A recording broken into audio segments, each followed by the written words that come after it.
Third party, okay.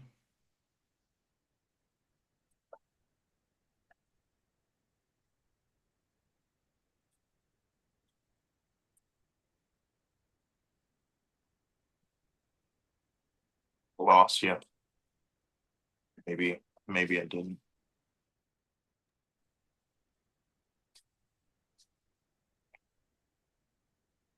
All right, we should be live. Cool. For right now, what it does is it will bounce back and forth on whoever is talking on YouTube.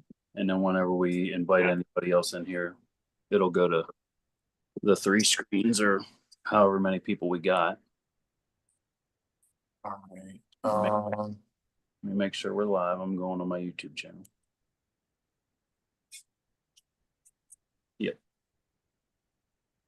Oh wait a minute. What just happened here? I know there's a way to put this into do not disturb. I just don't think I've ever done it. There it is. Okay.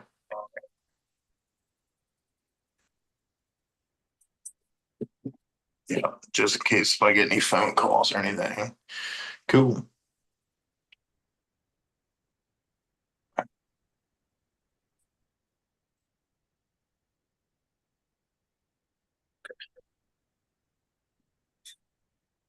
Live chat. Got that. All right, we are live on YouTube. I'm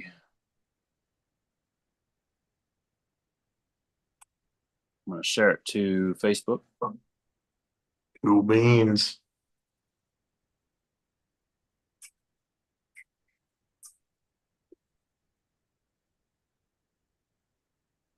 Need to get a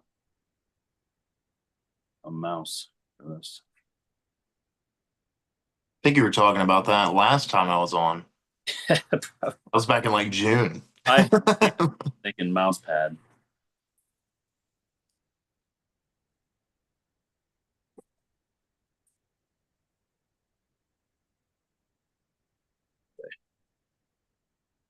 All right, so there we go. We're going to go ahead and get started.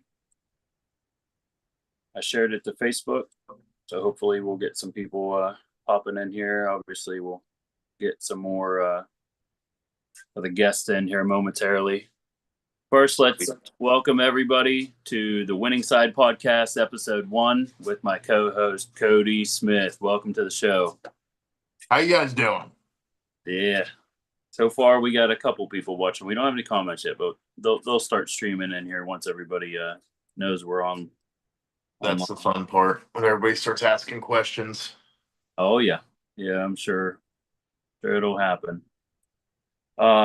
So let's talk about the idea of the podcast. So like I said on that Facebook post I just posted, looking for, potential co-hosts. And, initially I thought about asking you initially because the podcast that we had together, I thought went tremendously well. The conversation was flowing very easily. You're obviously very knowledgeable on the technical side of arm wrestling as well as myself, and it's just a lot easier to host a podcast whenever you have a good co-host, for sure. Oh, absolutely. I agree. Yeah, I mean, I forgot. It was like an hour and a half. Definitely didn't feel like it. We touched base on a lot of different topics and a lot of important ones at that. Um, and yeah, I agree. It just flowed really well. And that's kind of what you're looking for, I would imagine, when you're searching for a co-host, is somebody who's right there with you on what you're talking about. Yeah, exactly. So I appreciate you, being along for the ride. Winning Side obviously is a side. We're working to put our opponents at a disadvantage right off the bat, right? So get your opponent to your winning side, and start bleeding them. That's where I come up with the name. Absolutely.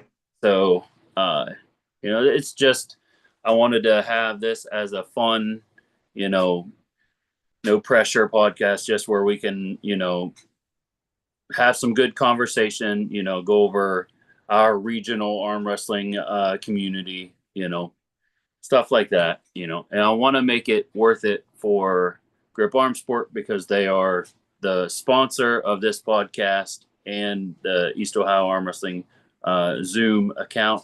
So we appreciate Grip Arm Sport for sponsoring the podcast and the Zoom account for 2025. So we appreciate everything that they do for the community. Yes, absolutely. Thank you, Grip Arm Sport. I need to get more clothes. Yeah, I got a nice little collection. They've come out with some pretty sick stuff. Yep. I've always liked the way the shirts fit. That's a huge thing for me. Oh, huge. Like you can't just go to any store, buy any shirt that's your size and expect it to fit good. Like they all fit differently. I mean, Mm-hmm.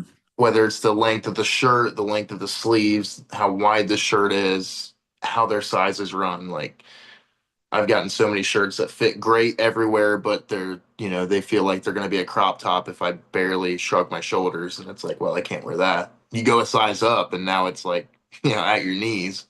So yeah, Grip Arm Sport, very quality apparel. If you don't Yes. have some, get yourself some. Yes, sir. I am going to go ahead and invite our guests, if I can. This copy and paste. If I can get these links to work. We both know that these Zoom links sometimes are pretty finicky, and they don't want to work for certain people or certain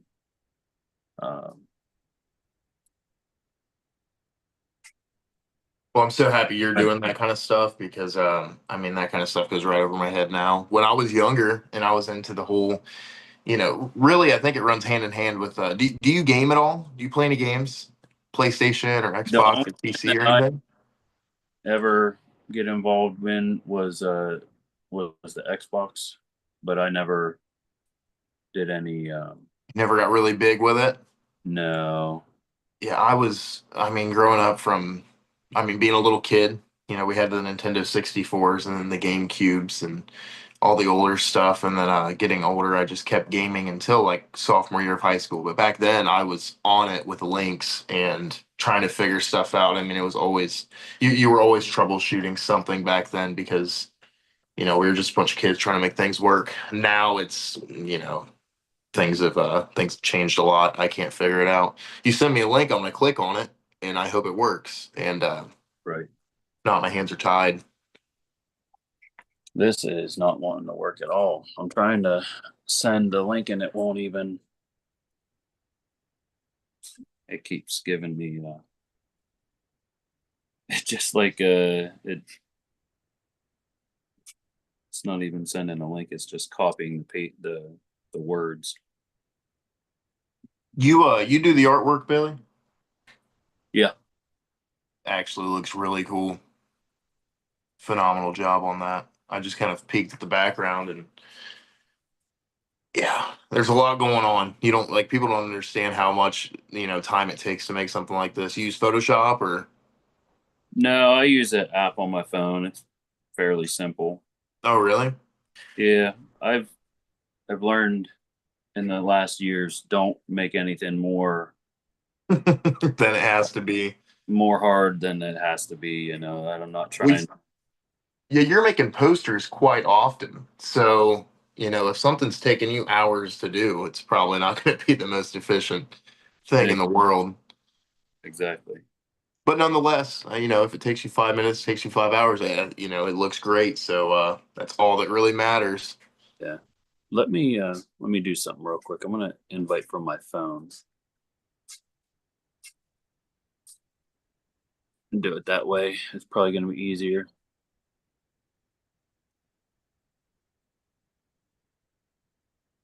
There we go. I think Tim might jump on. Parker might jump on. Okay. We'll pretty much just talk about this last this event that we had. We had some really banging matches. Really banging matches. Yeah, it looked pretty good. Kevin's match, although to me it looked pretty one-sided, it still didn't look easy by any means. Oh no. But Kevin seemed to get to his spot, pretty confidently, and he was very efficient in that match. And that's great for Kevin, especially, coming off of that East versus West, um, upset there. It's pretty nice to see him back in the saddle and kicking ass again. That's great. Kevin looks tremendously strong. I mean, for a 154 guy, I would not expect him to be a 154 guy. I mean, looking at him, he has the frame of somebody who could be a 198 guy. Right. It's just his forearms are massive. Well, Kev, I do believe is going to be able to walk in that, just walk in weight, at any 76 tournament, and be very, very competitive no Oh, matter, absolutely. so I mean, when you get to that level, when you get to that national level, it really takes somebody else on a national level to stop you. I mean, even if you go up a weight class, because I mean, at the end of the day, if Kevin's cutting to 54, it's the same way. Like if I'm cutting to 220, if I walk into a tournament at 230 or 235 and pull 242, it's going to take a pretty damn good 242 to do yeah, anything. Because I'm hydrated, I'm healthy. I probably ate a damn pizza before I went there, so I'm all carved up. Like I'm feeling yeah, good. Uh, yeah, yeah. The Drew 24. What up, dog? How you doing, man?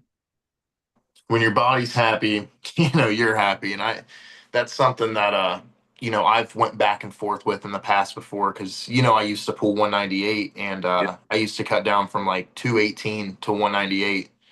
I think that was the biggest cut I did. I did that in like 5 days. And, I told myself after that, I was like, I'm never going to cut to 198 again. And then I bounced back with the idea of doing so, but, you know, not trying to make excuses here by any means, but I've got a 3 year old. I've got a family. I've got a full time job. yeah.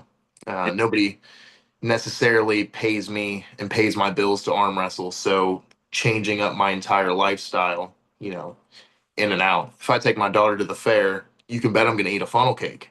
Like it's going to happen. I'm Yeah, not for going sure. to, bring a salad and pull it out of a lunchbox while she's eating a funnel cake or an ice cream float. Like I'm definitely gonna take part in that. So Yeah, you got to do what's not only best for you in terms of arm wrestling, but also with your lifestyle. I mean, if you work a very physical labor, very vigorous job, hard on your body, you've got to eat. You've got to stay, fueled up. Otherwise, you're going to crash, and that's when things get bad. I mean, when you're malnourished, you're dehydrated. That's when you start seeing, connective tissue failure. Um, muscles just shredding. Like hmm. people tear their biceps all the time. Um, and There you're pointing out obviously the major factors in it. Obviously, physical problems with dehydration and the weight cut. It sucks. It's horrible. oh, it's But huge. It's huge. I think the harder aspect of weight cutting is mentally. Oh, absolutely. It destroyed me cutting 40 pounds, just being so dehydrated all the time, malnourished, and not being able to eat anything, and it is just in a bad. and you've got to want it pretty bad. Like there's Yeah, got to be, the light at the end of the tunnel has to be pretty damn bright for you to want to put your body through that. Because I mean, it's not healthy on your body. It's not healthy for your kidney. It's not healthy for your heart to, for any part of your body whatsoever to be vigorously, losing 40 pounds, losing 20 pounds. I mean, even in a short time frame, losing 10 pounds, because what's going to go first is you're going to shut off all that water weight. And then yep. you're not refueling yourself. Your body doesn't know what's going on, especially, if you water load, then you really confuse your body. And, there's a lot of aspects to weight cutting that people don't take into consideration. They say, I'm going to go compete at, whatever weight. And then the second they start cutting weight, the first 5 pounds isn't that bad. It's always the last 2 or 3 pounds. Like Oh, you go to Michigan State, like if you go to Michigan State, you got to be on the money or under. yep. And, I've I don't think they give the .9 like I do. nothing, Yeah. Nothing. So if it's 176, you got to be 176.0. Yeah, and you better your scale at home better say 175 because I swear their scales might be a little heavy. I actually have two scales that I weigh on every time I do a weight cut, and that's because one scale I think is heavy, one scale I think is light. So I always try to float in the middle of that, and I've done that ever since I wrestled, and then ever since I boxed, it was always okay. If I'm gonna cut weight, I'm gonna make damn sure that what I do gets me to weigh-ins, weighs me in. I'm good. I can go fuel up because at Michigan State, this did happen to me, even with having two scales. Things happen, but I think I was like 8/10 over, Oh and my goodness. I went outside. I think I got in my car and turned the heater up. It was like 90 degrees outside already. I just got in the car, turned the heater up, laid back in the seat, put a hoodie on, sat there for like 20 minutes, just, pissed at the world. I'm like, why am I doing this? Dude, your mental state at that point is Oh, just, it's awful.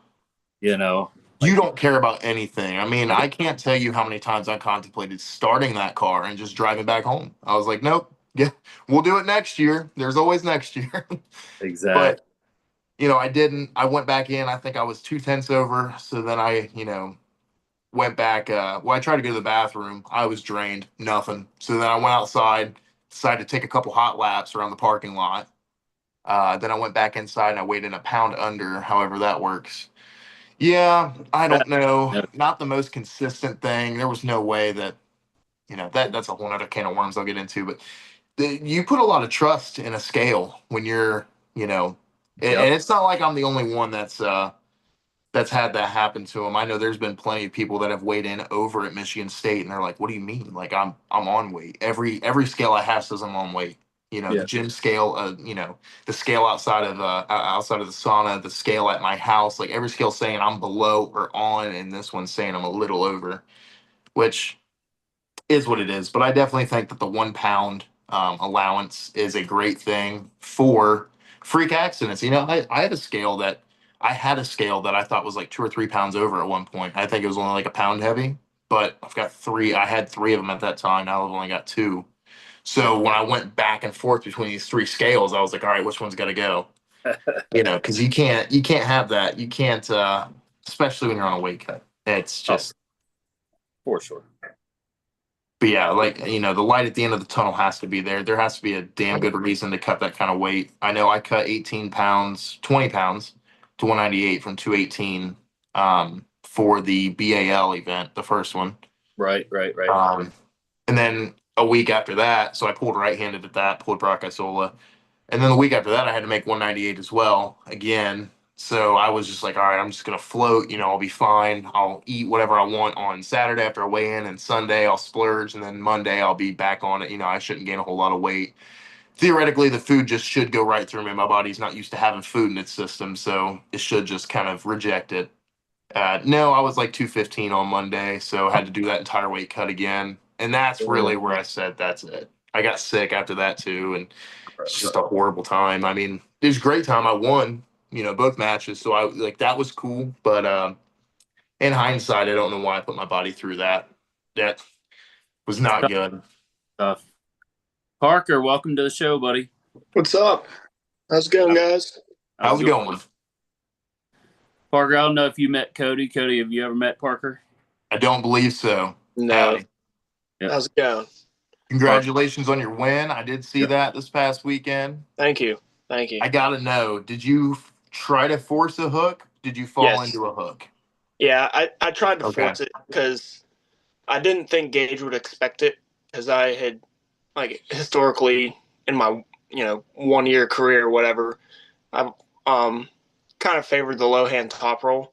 Mhm. So I thought he would expect me to load back and not punch in like that. But I talked to him after, and he said the one thing that scared him was my hook. Funny enough, because I think the last time I pulled him, we fell into a hook.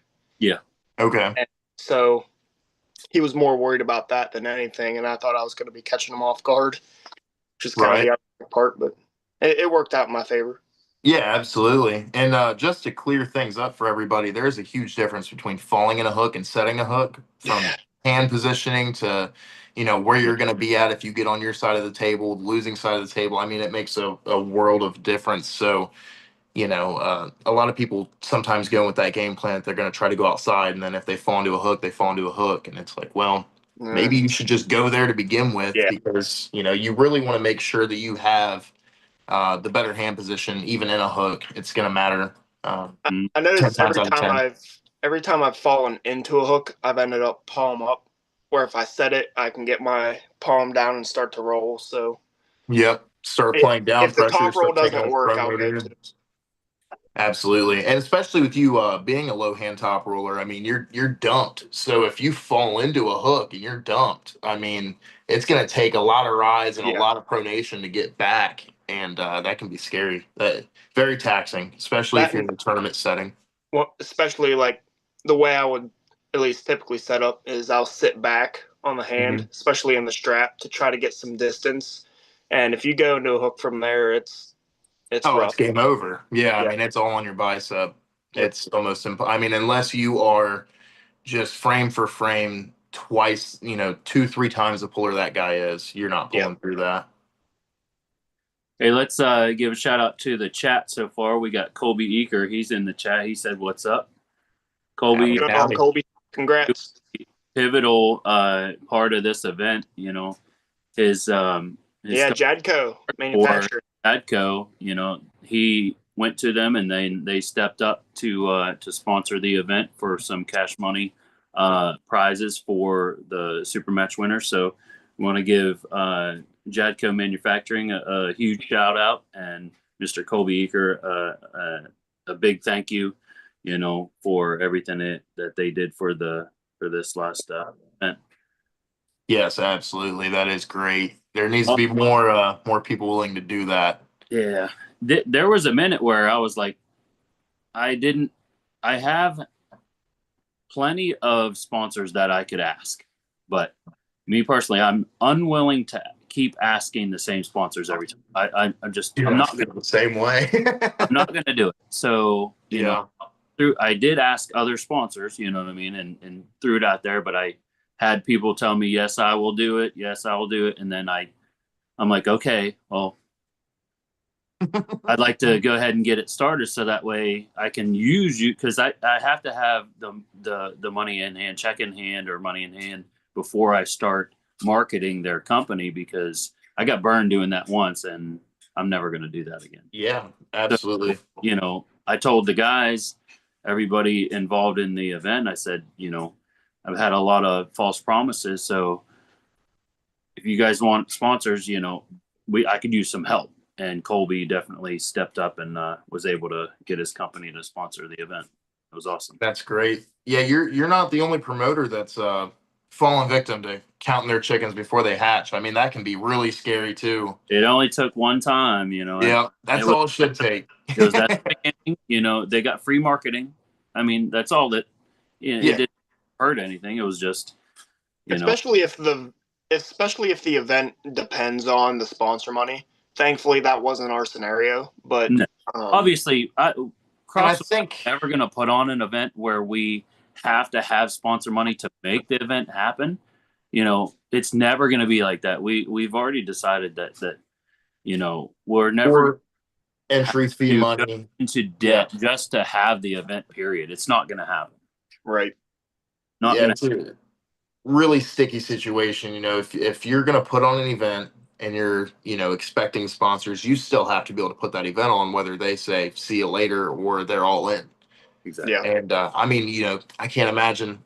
There's a lot of people that train for weeks, months leading up to some of these events, and then all of a sudden, when they get there and they compete and they win first place and they're promised $500, they get $120. Yeah. So things like that happen, and it's not good. It's not good on the puller, especially. You got guys that spend hundreds of dollars on a diet for the past couple weeks, cutting to that weight. Money on travel, money on whether it's airfare, gas, hotels. That's an interesting point. The diet thing. You have to both lose weight and lose money to do it. Oh, big time. That's the name of the game. Food's a lot more expensive. Yeah. It's one of the worst things about arm wrestling. You spend more than you make 90% of the time. Oh, It and yeah, hurts, for but arm it's so fun. for sure. The only people ever making any money in arm wrestling are the elite guys going to East versus West and Knuckles Up and all them. Yep. Every below that, you're losing money. And Yeah, the guys absolutely. that have the big media following. Hmm. Yeah. If there's any guys that aren't elite that have that big media following, I mean, there's not very many. The first one that comes to mind would be the Whisperer, but I Yeah. really can't think of too many guys that are making a ton of money on arm wrestling without being the top 1%. Right. Well, and you've got to, even if you do want to make money off arm wrestling, you have to get to the level of where you're beating everybody around. Start driving to local competitions where they're paying out $150, $200, and still you're going to spend $150 on entry fees to pull a bunch of Yep. classes. Yep. And you're taking a gamble. Nothing's ever guaranteed. And that's just not doable for a lot of people. I mean, I couldn't expect a 154 guy or tell a 154 guy like, hey, if you want to make money at the sport, you got to pull 54, 76, 98, 220, 242, because you could make $1,000 this weekend doing that, but you're going to spend 200 up front. And then say you get gassed out in the 76s and you lose the next three, you go home with what you made, or maybe a little bit more might have covered gas. This sport's not about making money. It's a really cool, feature to the sport when promoters throw money your way, or tournaments do that, and especially when you consider yourself a professional athlete, it's cool to get treated like one. Yep. But yeah, Let the me sports. let me go ahead and catch up on the chat here. Like I said, we got Kobe Eaker in the house. Tracy Hare, he said yo. Tony Stansberry, he said yo. Colby said Parker looking mean. Let's go. Bo Horner, he's in the chat. He said, I'm currently cutting to 198 for Arnold's. Got to cut to 189 for Nationals. Ooh. Because he's probably walking around like 210. 210, yeah, I'd say 210, 215. Yeah. Bo's a pretty big dude. If you seen him in person, I Yeah. didn't think that the dude would ever make 198 just from looking at him. He's a pretty jacked guy. And even after making 198, he still looks big in the class. Oh, absolutely. Mm-hmm. Absolutely. Christy, she's in the chat. The wife, she says hello. Garrett Gleishaw. John Gleishaw, sorry, Garrett's dad. He said, great event for sure. Thanks for the support, John, and driving all the way out. That kid looked impressive. Super impressive. Garrett is very impressive for how young he is. He's barely 16, I do believe. Yeah. Barely 16. He's an impressive young man. And it helps that he has a supportive dad like John that is willing to drive him places and put right. and allow Garrett to be in the spotlight, But yeah, so what else? Bo, what'd you just say? Bo said I was 221 9 days ago. Appreciate the love. Yeah, that doesn't surprise me at all. I can see that for sure. He just for 89, that's what, 32 pounds? True. Yeah. Man, you want to be great. It takes a toll. That's the sticky part with this sport is you realize that the weight class you want to compete at versus the weight class that you walk around at are two completely different things. And if you want to walk around at your competing weight, you're going to plateau. If you want to get bigger, put on some size, get stronger, you gain weight, and then you have to suffer losing it and then rehydrate and get it back next day. But, not a lot of people are willing to do that. Sometimes I'm not willing. I don't like doing that. It's horrible. I mean, I think I weighed in at the Virginia event. I cut from 232 down to 220, made weight, and then I think the next day I was 229 and a half, just from rehydrating and refueling. And that was, I would say, with it being like a 12-pound weight cut, that was probably my most successful one, where I felt the best on the day and didn't feel sluggish when I wake up. That's typically what happens every morning when I wake up after a weight cut. I make weight, go home, or go to a restaurant, get fluids in me, eat something, and then throughout the night, just sip on fluids little by little. You don't want to start chugging water. It'll go right through you. You could throw up, your body will reject it. Mm-hmm. but it's always the next morning after I wake up and I just feel sluggish until I kind of do the same thing I did the day prior. Um, then you start getting your energy back and you start feeling good again, hopefully. But yeah, but that sounds like a horrible time that you're about to have, but it'll be worth it at the end of the day. Because I don't see anybody. It's hard to say who's going to show up. I don't see anybody really doing much with you right-handed at 190 besides the top level elite guys. I think Bo's right arm is, really good, and I haven't seen him pull much left. I know he does. I just haven't really paid attention to it as much as his right. Um, but definitely looks solid. Definitely not the same level as his right, for sure. Yeah, Still very strong. yeah. Yeah. I mean, he beat our strongest lefty at a tournament, so Right on. Yeah, we need yeah, and that's another unfortunate thing, with arm wrestling. Everybody just lives so damn far away. I wish we could just like all be pretty close and get to pull each other more than once a year, twice a year. But because I think Bo lives in Virginia, West West Virginia. Virginia, yeah, Southern Okay. West Virginia. Okay.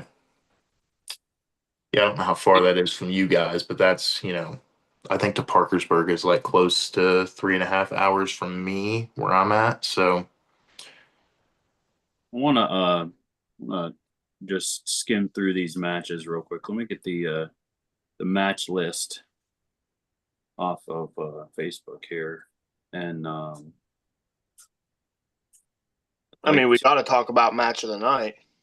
Oh, you got to talk about match of the night. Anthony and Brennan. That got a lot of attention. I tell you what. I mean, any 3-2 match is going to get some attention, but those boys put their everything. They put everything into that match. And that was awesome. It was awesome. All right, I found the lineup here.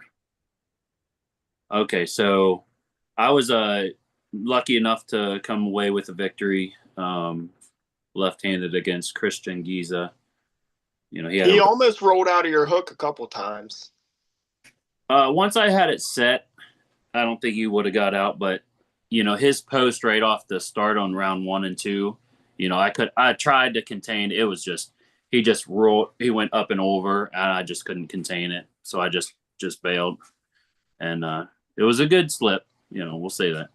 But I felt pretty comfortable after that. But so I was happy to get that win. I do owe Christian a right hand match. He trained his right like crazy for that match, and then I got injured. So yeah, I'm gonna repair and come back, and I'm gonna owe him a right hand match at one of our events here this year. The Uno Reverso on you. Yeah. On him. Yeah. And then second match, Josh Croxall, he came away with the victory against Nathaniel Phillips. Now Nathaniel had he was new into the sport, but he was able to step up. He's one of Eric Morrison's guys. And Eric was able to get Nathaniel somewhat ready for the match. He's a newer puller, but we thanked him for at least stepping up to the plate, on last minute notice, because Croxall's opponent had to cancel, unfortunately, due to some unforeseen issues. But yeah. I would hate to try to go like in a few more months. I would hate to try to post up with that guy, with how naturally strong his hand's going to be from being, a world record holding arm lifter. Yeah. It's it's a scary thought that he's coming into the sport, but it's cool. Very cool. With all the amount of strong men coming into the sport, and now we got a bunch of grip guys coming into the sport. Oh my goodness. I mean, the sport is never blowing it up right now. I've heard the elite guys say that right now is the sport is as popular as it has ever been. Oh, I agree 100%. I remember watching, the WAL back in like 2018, 2019, and wanting to arm wrestle back then. I arm wrestled everybody I knew all the time and always had fun with it. and just didn't know how, like didn't know how to get into it. I saw like, I saw Beat Ups was a sponsor, and I saw they had some pretty big sponsors. So I was like, okay, so unless you're that good, you're not doing the sport. Because I didn't know they had little locally, local level events and Facebook pages and everything else, but it wasn't as wide. You get on Facebook now, and it's almost like you're just going to get recommended to an arm wrestling group. Like they're all over the place. Yep. Yeah. It's definitely helped us out for sure, the internet. Mm-hmm. That's the thing. Yeah. I was watching WAL back when it was getting big and seeing Devin come up and all those guys. Mm-hmm. But I was like 16, 17 at the time, and I didn't know who to get a hold of to start arm wrestling, And Oh so yeah, I same here. I Yeah, just kind of arm wrestled my buddies in high school, and then I downloaded ArmBet whenever it came out, I and then did too. completely ignored it for like 2 years. And I was like, I'm gonna reopen ArmBet, and what do I see is a message from Tim Lewis saying, "Hey, if you still want to come practice, we're practicing in Weirton," and that's how it all started for me last Man, year. I downloaded ArmBet back when I was like 18 or 19 because I think Devin promoted it, and Mm-hmm. I said this is a way to connect with arm wrestling. Maybe I was like 19 because this would have been after I graduated high school. I downloaded it, had it for like a few months, and then deleted it. I only had like one person ever try to arm wrestle me, and he lived like an hour away, and he didn't even like say like, "Hey, you want to come practice? You want to learn how to pull?" He Yeah, just let's got have on a there match. and yeah, he just got on there and he's like, "Hey, how about you come down here and get your ass whooped 3-0?" And I was like, "Oh, dude, no, I'm not arm wrestling with you. Like that's not like no." Like I don't even know what I'm doing. I mean, I think I do, Yeah. but clearly back then I thought I did. But in hindsight, I had no idea. I think I that's knew how a I, lot I of knew us. how to do this. That was it. Yeah.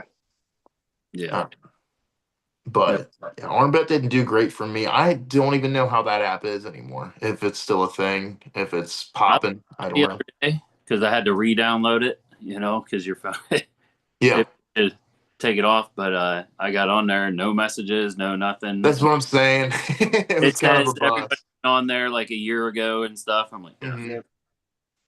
just delete the app again because Yeah, because now, I mean, if you're arm wrestling or know of anybody who wants to arm wrestle, dude, somebody knows somebody now. Like, it is so popular that somebody knows somebody. And there's YouTube videos out there that Devin and, like, when Devin was with Juji Mufu, Yep. and he did a bunch of videos, and that helped Devin pop a lot. Devin with Larry Wheels helped Devin pop a lot. Larry Wheels getting into arm wrestling helped arm wrestling pop a lot. I mean, they all helped arm wrestling out for sure. But exploded very after, smart. just exploded. Oh, big time. It was a very smart move, for Devin to kind of get that going because otherwise we would probably still be back to the search and arm bet to see if one person within 4 hours arm wrestles. Right. But Lucky, welcome to the show. Hey, how you y'all doing? Doing good. Thanks for being here. yeah, Just so happens that we are getting to your match, your left hand match with Jessica. Oh, awesome. Getting to talk about that one now. Very cool. Yeah. Yes. She has a solid grip. Like she. Oh yeah. Like, I was sweating bullets when You definitely showed your technical ability and your experience for sure. definitely. Jess is strong, but she's still inexperienced, and I think you definitely exploited her inexperience and got the win. Right. But what I loved about it is like the 3 times we pulled, she was never pulling the same way either 3 times. Yeah. She went to her corner and made adjustments, and that was really cool to see. Like I really appreciate somebody who has like an arsenal. And so as soon as she builds up a little bit more strength and a little bit more experience, she's going to be absolutely like a killer on the female side. Well, yeah. And what's impressive with her is between the matches, she was basically just plucking from one of our most technical guys' arsenal. So a lot of stuff she had never tried before, and Christian would just tell her, "Hey, try this," and she was completely down for it. She's not scared to try something new, whether or not it's gonna hurt her performance. She just searches for things that work. So it was cool to see. Definitely, I just think, like Billy said, the experience was a big factor in it. Definitely. Yeah. Yeah. No, I had a lot of fun though. It was a lot of fun. Can we talk about how valuable a corner man or corner lady is? Like, if you're going into a super match and you don't have a corner person, it Or feels, don't have a good one. Yeah. feels like you're in the middle of the ocean, in an empty, rowboat. Yeah. You just feel so alone. Yep. Yeah, you definitely have to have that, outside perspective of what you're doing. Because sometimes when you're pulling, you don't know what you're doing. Like you think you do, you think you're getting to your spot, you think you're being efficient, and maybe you're separating it a little too much. Maybe you're dumping your hand a little too much. Maybe your setup is just a little bit janky. Maybe you need to stay a little tighter.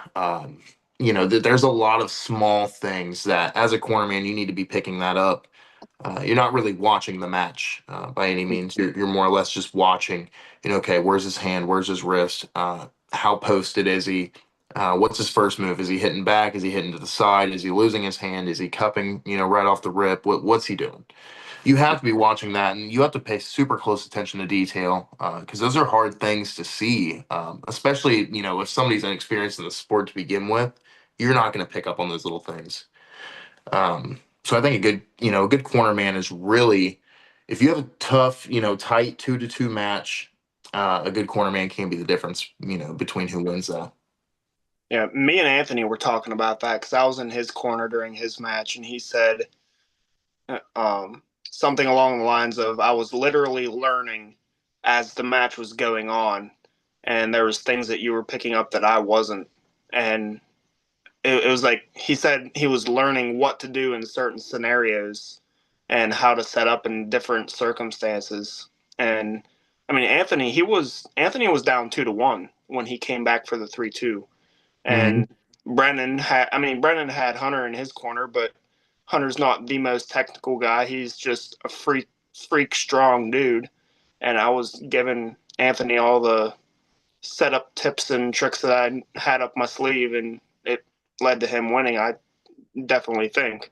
I'm not sure if he had other people in his corner telling him different things, I feel it could have been a different outcome. Not to say I'm the best corner man ever or anything. No, but it did. But You believe it did make a difference, and that very well could be the case. I mean, it's hard to say what would have Let's just happened had say you not have been there. he But didn't have anybody in his corner, he might have lost that match. We'll just say that right off. I definitely think so. It definitely could have been a possibility. yeah, absolutely. Because sometimes everything happens so fast that, like you said, you just miss something and then you don't know, like, oh, shoot, what did I do wrong? And Yeah. then like when you have somebody like, hey, you need to fix this, it's like, oh, okay, yeah, I got you. Yeah, and watching arm wrestling, especially as a quarterman, is kind of like watching football. Like, why would the offense make that play in this scenario? Like, you can really see the setup from a completely different perspective, see where the hands are, see what's happening even before the go, during the go. No. It's a lot like watching football in the sense of you can pick up on things that when you're up there, you might not notice. Yeah. Well, and with this sport, I don't know about you guys, I would imagine. So everybody gets that huge adrenaline surge immediately. I mean, at least I do. And especially when you're, when you start spiking like that, people in the background yelling things, kind of fades away. All you really know is, you see your opponent, you see the ref from your peripherals, you hear the ref. You literally hear yourself breathing over anything in the background. Mm-hmm. And that's why, having somebody to go back to in the corner and be like, okay, what happened? Because like there's a lot of times where I'm pulling and, if I lose my hand or if I lose, positioning near the pin pad or, and that's been a huge, like Doug Allen has been my corner man a few times. Um, you know, this last super match I did, he was my corner man, and he was telling me things to do. I wasn't doing them, but he was telling me what to do. And going back and watching that match over and over again, I've probably watched it, a couple hundred times already. And I look back at everything he was saying, everything I was doing, and I'm like, okay, it was literally, that simple. But the heat of the moment, it's a lot harder to understand what anybody's saying. You have, like I said, that big adrenaline surge, and a lot of fighters get that same feeling. Of course, probably a little bit different, but still both a combat sport. So, you know, some people are calm and composed. I don't know. Maybe you guys can shed some light on that. Maybe some more calm and composed pullers, but I'm more of the, you know, I'm going to get as high as I can, as tight as I can, and I'm trying to, rip my opponent's arm off right off the rip. Yeah. Positioning, setup, Well, everything is very that's important. still a But strategy. You know what I mean? That absolutely, yeah. still a strategy. That somebody has versus a calm, collected, technical arm wrestler. They have their own strategy. So it doesn't mean that you're, less technical doing that. Oh no, no, no, It's no. just Yeah, by no means, because I you mean, and that builds with turn time. yourself in that position. Yeah, The go is happening. yeah. You have to pull. It takes a lot of repetition to get good at that. Just like anything. If you want to get really, really efficient with being an explosive hit arm wrestler, you're not going to hit without your hand unless your level's above the other guy. You're not going to hit without any technique, without any positioning. Like, you have to get used to, okay, everything I want to do is, it's muscle memory. It is literally the second I grip up with somebody, I'm already doing it. Like, it's already happening. I'm already doing what I want to do. And off the ready go, I've got like two things I'm doing. Like that's kind of how, it goes through my mind. If I plan on doing something, because I'm more of an aggressive, left-handed at least, I'm more of an aggressive arm wrestler. And, that's kind of what's going through my mind is I've got a couple things I'm going to do, whether I'm going to set a hook, whether I'm going to press, whether I'm going to flop press, whether I'm going to top roll, whether I'm just going to, run high to the side, whether I'm going to try to high hook somebody. I've got a couple cues in my mind that is just, it's just going, it's just going over and over and over again. I'm hearing that, and I'm trying to do that, but that doesn't happen, just from your first couple times arm wrestling. And Oh, no. You're not going to get that until probably year 3. oh, big, yeah, yeah. I mean, that's I'm coming up on. I think this April will be 4 years for me, and that didn't really click for me. I didn't start hitting hard like that. I mean, I did hit, but not with the efficiency. I just Right. kind of hit when I thought I was stronger, but now it's became more efficient, and I think is that is from just repetition, pulling over and over and over again, and really pulling different people is a huge thing. Like you can't Oh, just man. pull a bunch of hookers, you can't pull a bunch of top rollers, and you can't keep pulling the same guys. Everybody is going to set up completely different. I know everybody says that, but I don't think everybody takes that serious enough. um Well, I know that's ladies, it's hard for us because there's not the pool. yeah, I get that, and it's it's probably harder for a lot of women to pull different, even if you're practicing with other dudes, just from like the anatomy. I mean, the bone structure. My hand's big as a 220. um if I go pull with a with a smaller girl or something, their hand's really small, it's going to be kind of that'd be like me practicing with Jeff Dave. Like, I'm not really going to know what to do with that guy's hand. I'm just going to try to ignore it, and you're not going to learn a whole lot from that. I Right. get that 100%. Yeah. Let's get back on the matches. Like we said, Lucky, you did very well in that match. Like I was expecting Jess to do pretty good on the left hand. Just like we talked before, the deduction of her doing well against Christina. We thought that she might have had the upper hand left hand, but your experience and your strength really showed out, and you did a very good job, and I was very impressed. For sure. But yeah, no, like I said, like that grip is intimidating 100%. And so I definitely went in with I have to do this. I have to do this. And because she definitely didn't give me anything that I didn't work for. Yeah. Yeah. He said, well done. Well done. Next match we got Colby Eaker and Alex Bergantis. So that was a close one there at the beginning. Alex did get a win on fouls, and it did stop the first round, and then Colby just he made his strength known. I had on that Colby had the upper hand as far as strength. Yeah. Alex does have more time in it, but yeah, I think physical strength was the determining factor in that. yeah, Honestly, both guys pull pretty hands. similar. Colby has a very good hand for as short amount of time as he has in the sport. That's one thing, Alex. I definitely have talked to Alex about. We've talked to Alex about is his cupping ability and his wrist flexion. You know, he definitely has to work on that. You know, but you know, him only being able to pull with Anthony left hand, it's Alex himself has turned into a left hand dominant puller. So, yeah, right. You know, we need more of them. That's not a bad thing. Yeah. Next time, Alex wants a left-hand match, so we'll see if we can make that happen for him. But shout out. I'm a lefty at heart. He did a great job. Match executed well. You know, made his strength known, and got the win. Proud of him. That was a great And then we got Garrett Glashaw. You know, the next two matches, he made sure that he got the wins fast and decisive against his two opponents. The only time he got slowed down was Chris Detweiler slowed him down a little bit right hand on the first round outside of straps. And then Garrett was just too fast, too strong. You know, He's a very impressive young man. Very impressive young man. And he's the 16-year-old, right? Yes. Yeah. That was just pressing every match. Mm-hmm. They drove 6 hours to the event, just like Lucky. You drove what, like something like 7-8 hours, didn't you?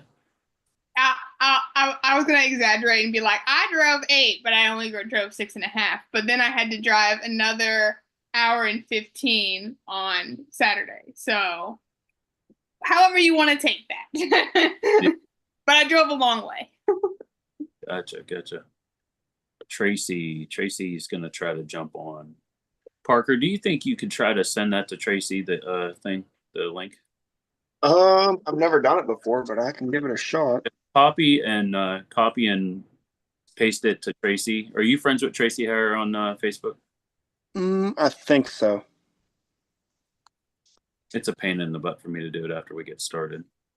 Yeah, let me go over. But yeah, so hats off to Garrett. He did a wonderful job. We'll definitely have him back if he wants to drive back over. Find him a little bit of a stronger opponent. I think Tim was saying something earlier about he'd like to see Marvin and Garrett.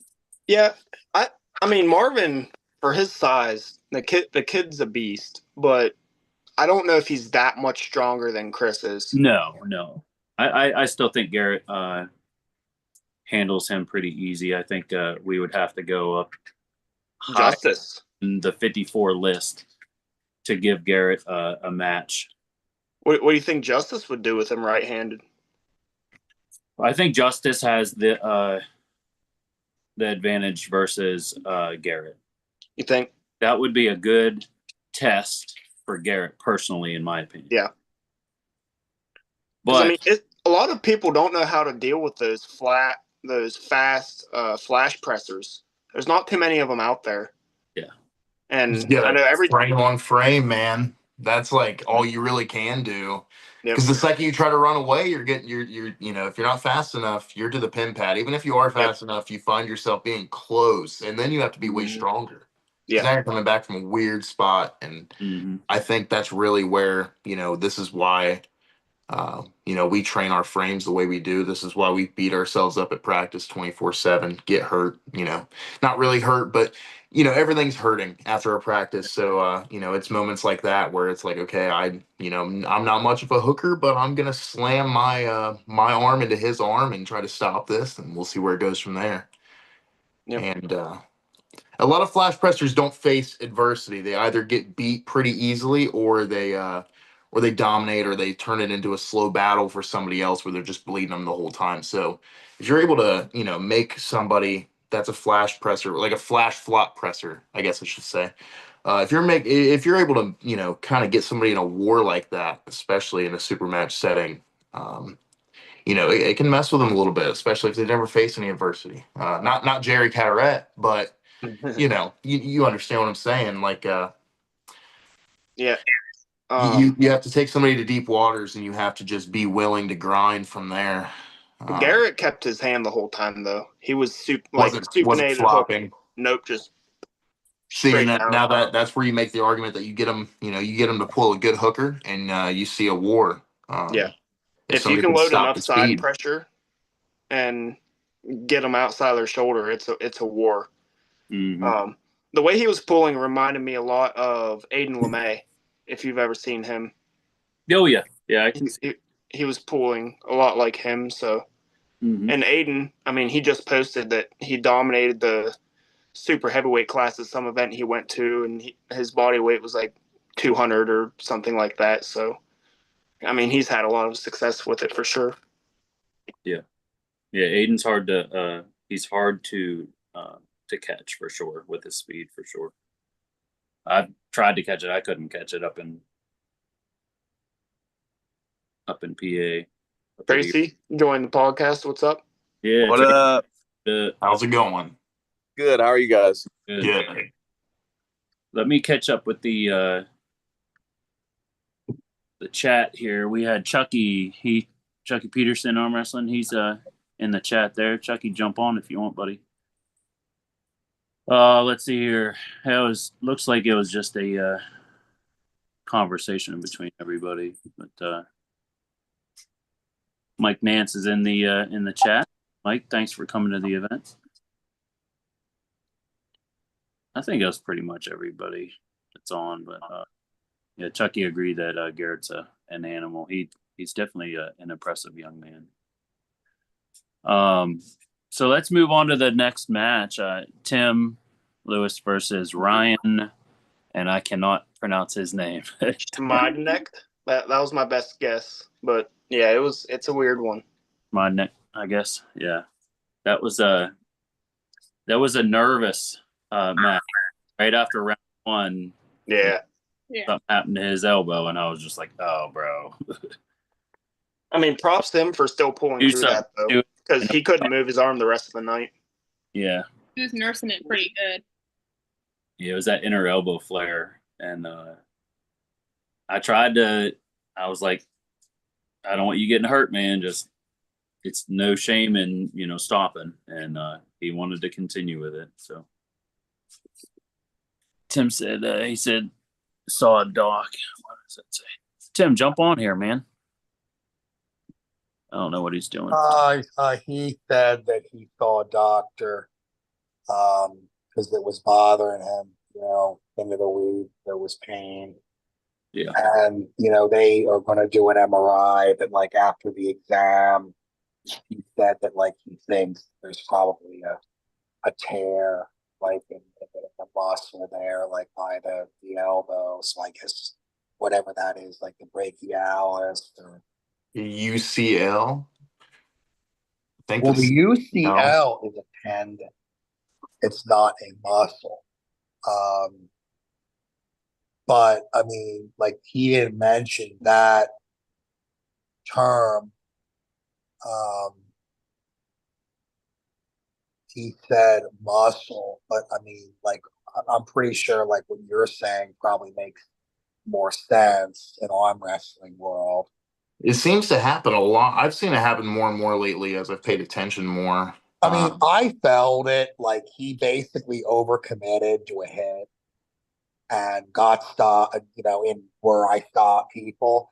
And then, I started driving, but like he wasn't like quite ready for like he went with it, but like he lost his connection. And then he started to like try to fight back against it, but like he wasn't fully engaged. And like I felt something kind of like give way as I was pinning him. And then he was like holding his arm and like he wasn't making it up because Billy was kind of like, are you sure? And I mean, I don't think he hurt it any worse than it already was because he was just like doing all pronation after that. But it's just a shame, that nobody wants to see that. I mean, remember when Paul Lynn won that match with Rustum because of that pec injury at East versus West? I mean, Yep. Yeah. it even happens at the elite levels too, you know? Yeah, absolutely. And it's, training for something like that, all for it to kind of just fall apart on you, out of your And it's like, control I is, felt bad, but it's like, what can I do? It's like, I'm not going to tell him to stop. Like, I'm not going to let up on him. Like, it just is what it is, like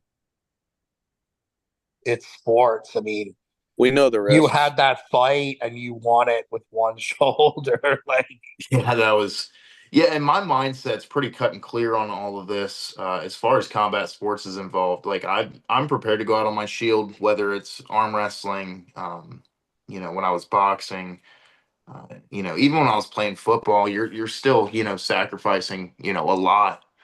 Um, so and that's kind of what it sounds like. Is he kind of went out on his shield there? He just, said, no, I'm not going to quit. And there's not a lot of people like that. Maybe it's not the smartest thing in the world to do, but at that time, and he still was able to get one win on me out of the straps, so I mean, he got something, you know, yeah, like, there's been a lot of people, man, that they get a small tweak and they're done, and so when somebody actually gets injured and they keep pushing through, it just kind of shows their heart. And I mean, that's kind of what shines through the most, and that's gonna Yeah, because his ultimately make a great athlete, round regardless two, of how long it takes. after he got injured. Am I Yeah, right? I believe so. Yeah. he still pulled the tournament right-handed. No, no, no, no. I'm saying in your match, he injured his left elbow round one, correct? And then he got the win on round two. Man, That's what I just told Cody. Yeah, no, it was that round really, three. It yeah, was round three. He got a win, I believe. So he got hurt in round one. Round two, what did he kind of see how it was He feeling didn't round feel the two? same. His hand was strong, but like his side pressure was totally gone. right. Like, well, not like, totally gone, but like it wasn't like competitive anymore. Right. Yeah. But I still struggled like to get in the strap with him. He got one flash Yeah. out of the strap. Arm wrestling injuries are horrible to even think about because there's so much, that can be going on. If it's not in an apparent arm break, depending on where you feel it out in the arm. I mean, there's so many small joints and so many tendons and ligaments moving in ways that they're not used to moving Mm. at a Don't pretty try- high intensity. So right wrist is feeling it right now for sure. yeah, that's always kind of been something I've been the most scared of is a wrist injury because that's going to take a long time to heal back from. Your wrist is made up of so many small little, it's not like a pec tear. It's not a huge muscle. I know pec tears take a while to heal back too. Um, but you have to use your hand every day.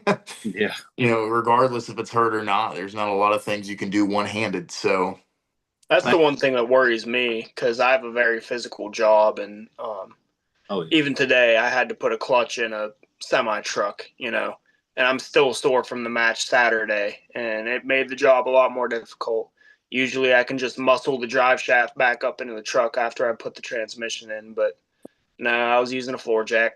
I couldn't do it. no shame in it. I remember my first year in arm wrestling, I pulled, I think it was second or third tournament. I pulled, and then like everybody else who's new to the sport, I thought it was a great idea to after pull for an hour after the tournament as well. Because you don't feel that pain set in right away. I mean, I do Nope. now. Like I kind of feel the pain set in right away now if I overdo it, but back then I didn't. I just felt like a massive pump from the gym.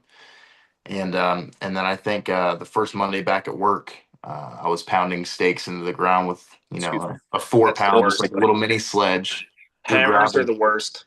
Yeah, I was setting forms for getting ready to pour concrete, and I think it was all the way up until lunchtime, and then lunchtime hit. I had about a half hour. By the end of that half hour, things kind of calmed down. The toothache pain kind of started going away, and then it was back to it. So it was a wrap. Yeah. I mean, that was a good couple weeks of just pure pain because Yeah. it takes forever for connective tissue to heal back, especially when you're using it.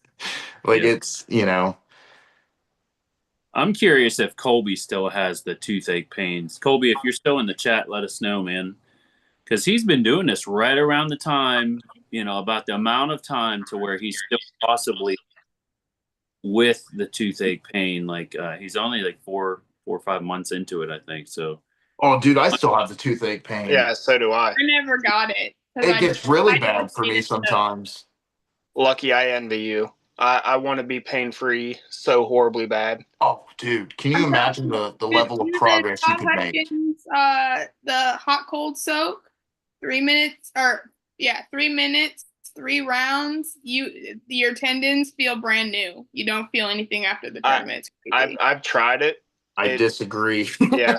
Yeah. It hurts so bad. I mean, I think the hot and cold therapy definitely does help. It's about all you really can do.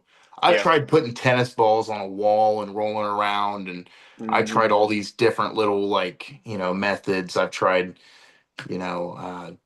just tons of different things to rehab myself. But really, what I've found is that time is just what heals. Time and not babying it. You can't not use it at all, but you also can't overuse it.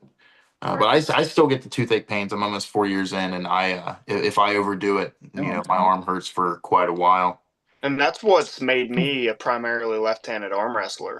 I mean, I've been kind of pumpkin training my right to try to keep it up to snuff, but if I go really hard on both arms in practice, my left arm, the muscles will be sore. The right arm, I won't be able to grab stuff. It's really bad. So the match leading up with Gage, I had over 2 weeks of not touching a weight on my right arm just because that's how cautious I have to be with it.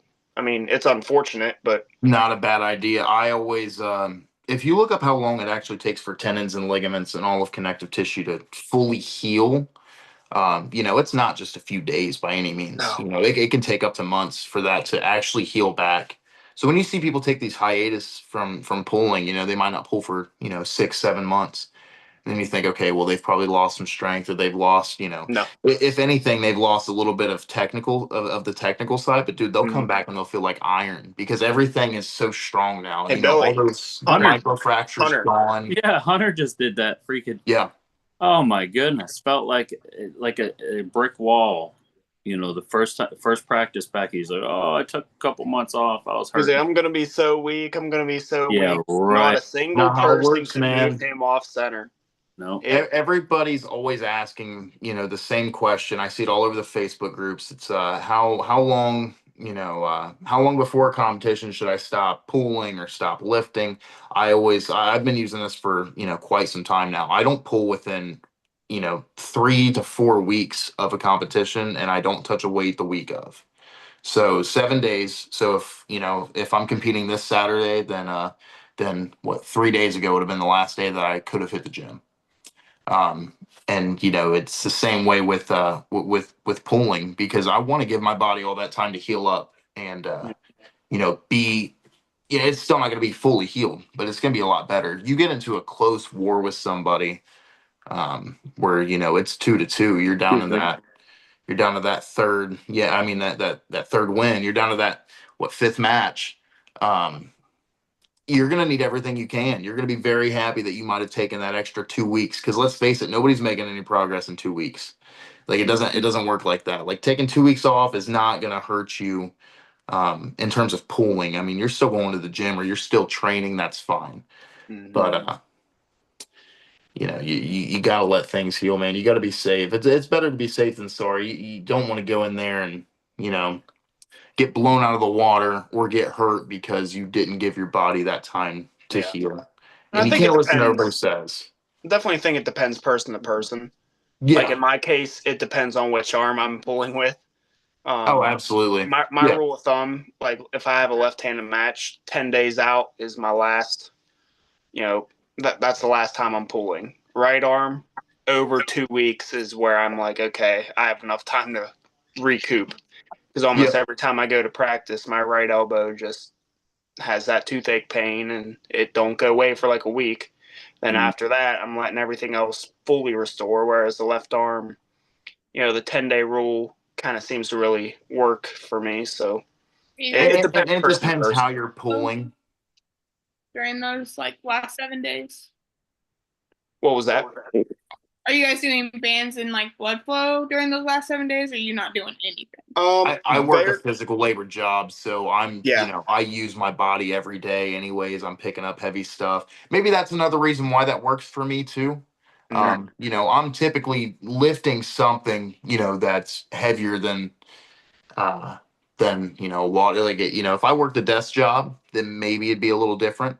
But Mhm. I'm using my entire body every day at work, Monday through Friday. So I guess when I take my rest week, it's still not really a rest. I Yeah. mean, I still have to do, stupid stuff. And That's like diesel mechanics understand. One brake drum's 100 pounds. yeah, The clutch that I lifted up out of a truck was 130 pounds. yeah, So everything you're dealing with is just super heavy. So and I think that's part of the reason my right arm hasn't been able to recover as well. Because it does take a toll, man. It I'll does be take a honest, I toll. can't swing a hammer with my left arm. I can't do Yeah. it. No, So I don't even try. I'm a lefty in arm wrestling, and that's about the only thing I'm a lefty in. yeah, My right is my dominant arm for everything else. It's just been through a lot of injury and just not as good at the sport. But Well, let's go ahead and get back to the list here. We got Derek Overby and Gary Gatton. Now, Derek he really wanted to have a good showing, and he definitely got somewhat humbled by the taller Ohio puller. But like I told Derek, I appreciated him stepping up to the plate. He just moved up to Ohio from Texas, and he wanted an opportunity, so I gave it to him. And we found a good puller in Gary to face him, and Gary was able to come away with the victory. I think that was 3-0, wasn't it? I do yeah. believe. Yeah. I want to give Derek some props because he said before he started arm wrestling, he was 500 pounds. Oh yeah. Yeah. So Yep. he He took the sport and used it to better himself for sure. Oh yeah. yeah, Like you said, you lost 100, right? I've lost 116. Yeah. Wow. and that's gonna be harder than any arm wrestling match you ever have in your life. Like Yep. now it's easy for you. You're good. Yeah, exactly. So, but I appreciated Derek coming up. He's about 4 hours away, and then he'll be back. He's willing to help me out with some events upcoming. So you'll be seeing more of Derek in future months and years. Like I said, Gary looked very good. Uh, technically sound. He looked very strong. So I wouldn't mind seeing Gary again against a little bit of a higher level opponent. That'd be a pretty good match to watch. We'll say the only weight I've ever lost arm wrestling's in my legs. Before arm wrestling, I walked around at a stout 195. And then I did a cut down to like 180, 185. And I met Tim. He said, "Oh, you're going to be a good 176er." I'm like, "Oh, shoot." So I lost that weight. And I tried putting it back on, but only lifting upper body, and it did not work. And I've walked around at weigh-in weight ever since, pretty much. I packed on some pounds for Gage. Like I just kind of ate like a slob, and because I had an extra 9 pounds compared to what I walked around at. So I was like, if I can put size on, I will. But Have you lost any of that weight? probably. Yeah. So our next match, Eric Morrison and Jeremiah Wolf. That is kind of like the same thing. Jeremiah come in. He was really wanting to do something well. He actually called out Eric Morrison. He wanted the match with him. And, Eric just showed his experience and speed. Eric looked really good. Hard to catch, He looked really good because Hunter couldn't really do anything with him in the tournament either. And Hunter beat him 3-2 back in April. Yeah. Well, that was left hand. I'm talking right hand. Oh yeah. Yeah. Hunter did beat him right hand in the tournament, and Okay. Eric Hunter left hand. But And- it's for somebody who's coming off of an amateur, to have that experience. I mean, that's learning experience that you Oh really yeah. I tip my hat off to Jeremiah for taking such a large task in Eric, the beast that he is, and the hit that he has, and I told Jeremiah, I said, you're biting off a big bite with Eric, and he said he was up for the task. So, I gave him the opportunity, and Eric showed him what a pro felt like. So, I'd love to have Jeremiah back. He's a good dude, and he was entertaining. And Yep. obviously helpful on the podcast and everything. So, but I mean, there's nobody on our card that I wouldn't have back. You know what I mean? Everybody has been awesome and helpful and everything, and respectful. So, but yeah, Eric definitely showed out. He did really well, first and second in the tournament, and winning his super match 3-0. He's always been impressive. And actually, Eric's only been in the sport same time I have. He's only been doing this 4 years. Okay. Yeah. So next. Eric's just got so much grit. He ain't afraid to throw it sideways. You know what I mean? Oh no. Yeah, he ain't. He just His hit looked ferocious Saturday. Oh, it is too. Yeah, he's been whooping up on me ever since I started arm wrestling. Yeah. Because you're probably right around the same time too, aren't you, Tracy? About 4 years? No, I'm only 2 years. 2 years, like probably in a week or so, it'll be 2 years for me. Because I know our first November tournament was the one that I first saw Eric in. And I do believe he had started 3 months prior to that, I want to say. 3 or 6 months prior to that. And that was roughly about a year into my career. So Eric has to have 3.5 years in right now, at least. Yeah, the first tournament I pulled Eric at was at the first Buckeye Brawl in Toledo, the triple elimination. And he still hit then like he does now, just completely sideways. And yeah, it was about 2 years. 2 years next week he'll be in the sport. What did Kobe's he's doing it in the chat. Let's see. Alex is fast. Let's see. Colby said, yes, I felt terrible before the match. His arm was hurting. And then he said, we have some monsters at practice, and I want to thank everybody. The match felt awesome after training with our monsters. Blue shirt guy was a complete monster. Yes, he was. Yeah. But You talking about Eric there? yeah. Yeah. So that brings us to match of the night: Anthony Pergantis and Brennan Murphy. Man, what a great match! Barn burner. Barn burner. After round one, I looked at you and I said, "This is going to be a good match." Yeah. Or no, it was Croxel. I looked at Croxel. I said, "This is going to be a good one." Yeah. I gotta give it to Brennan's just sheer strength, because he was palm up the entire time. Yeah, you saw him trying to get that pinky down and just try to just drag, and he was able to do something with that. Yeah. So that's just crazy strength. His advantage being short is being extremely strong for the weight class. Oh yeah. Like, he can give me problems sometimes, even on the left arm. So it was super impressive to watch. I was surprised that neither Anthony or Brennan wanted to use a riser. Yeah. I think with men, there's a lot of pride. They both that gets into that. From being closer to their arm. Yeah. Closer to their hand, we'll say. But yeah, because they're both probably what, 5'5", 5'6". Yeah. Yeah, they're not very tall. So. And I remember us talking to Anthony about using the riser, and I give him specific reasons why I wanted to see him use the riser. Yeah. But I asked both those boys, and they said nope. I said, what? Yeah. What?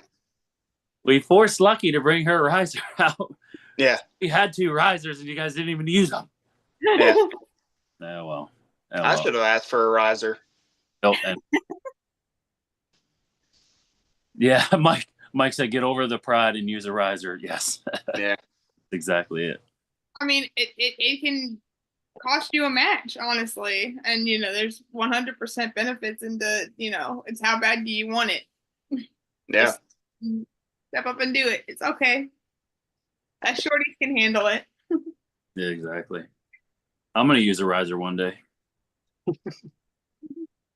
Hey, I'm allowed. I don't think there's any rules against anybody using one. So It has to, as long as your belt is hitting the side of the table, but you can squat down, and Yeah. then once they say go, stand up. right. But I think it becomes almost a disadvantage because Mike and I are actually working on what is the correct height for me. And so we're trying not to get me too high because I have such a short forearm. And I struggle with that with Jessica a whole lot because her arm was, about 15% longer than mine. And trying to okay, how do I maneuver this lever? Right. So let's talk about the next match. We got Payne Zimmerman and Michael James.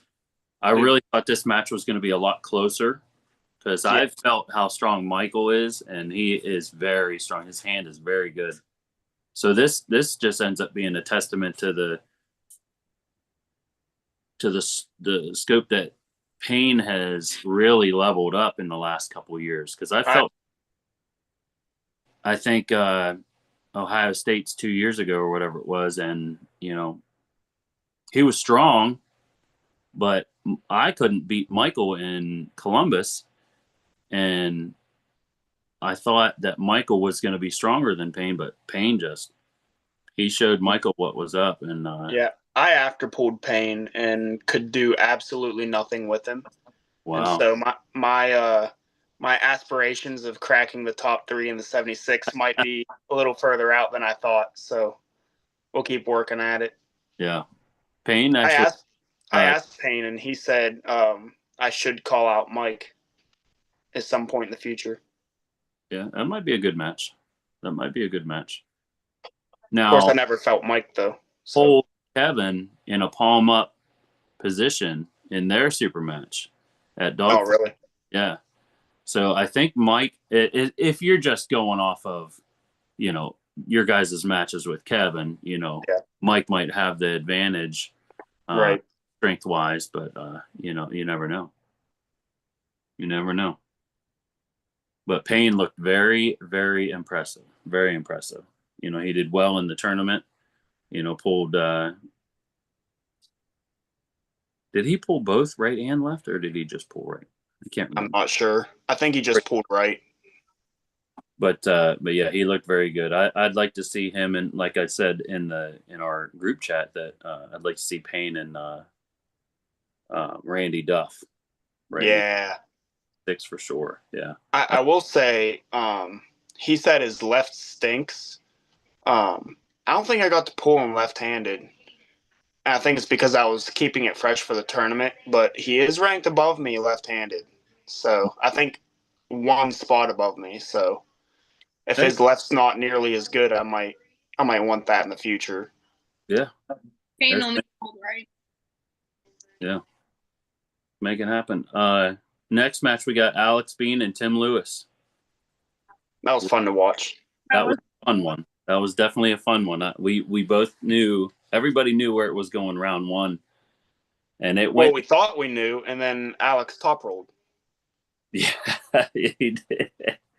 He fouled it right off the bat, and then he tried to top roll round 1 right off the bat. I was like, what happened? Since we're talking He about told me he was going to do that. Really? Yeah. I think Tim might have. I think he was surprised that it was he did that. Yeah. Tim, if you're still there, if you can hear us, you want to chime in on that. But yeah, I really thought it was going to go direct to the hook, and No, I had a feeling that he was probably going to top roll. Like, actually, you know, like, I mean, I really, because I mean, he knew, I think that like he wasn't gonna beat me in a deep hook. You know, we've practiced enough.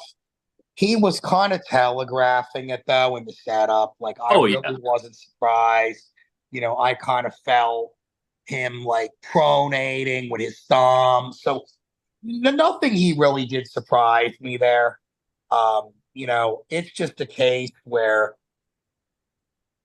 I knew that like I wasn't going to get blown out. Like, I knew it wasn't going to be like lose 3-0, but I was really just worried about gas. And that's what happened. You know, I felt good. I got, you know, a stop there. And I think the second match, I got a stop.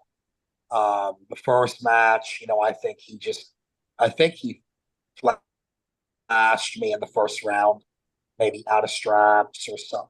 Was it out of straps or I don't Yeah, I remember. believe so. It was out You of went for the straps. flip, but your fingers went under. Yes.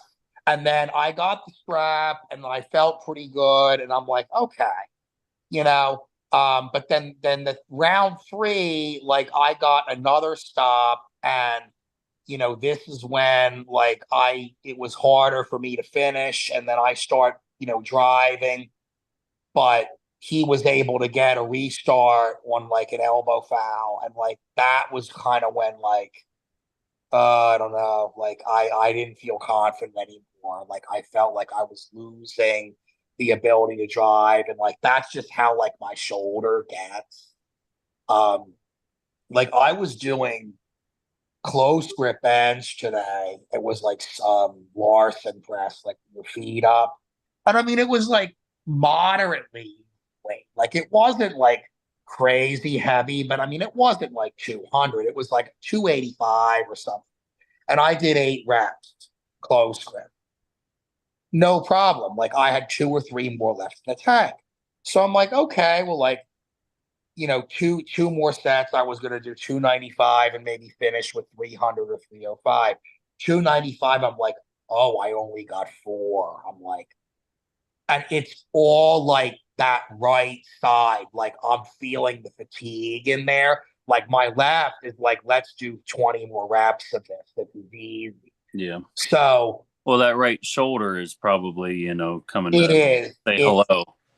That's what it is. And then I think it's a combination of the fatigue, a combination of kind of the mantle, like, you know, kind of like afraid to like push it.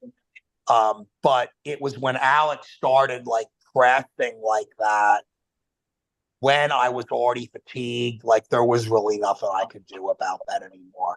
I don't think that would have worked fresh. Like I think he would have got stopped.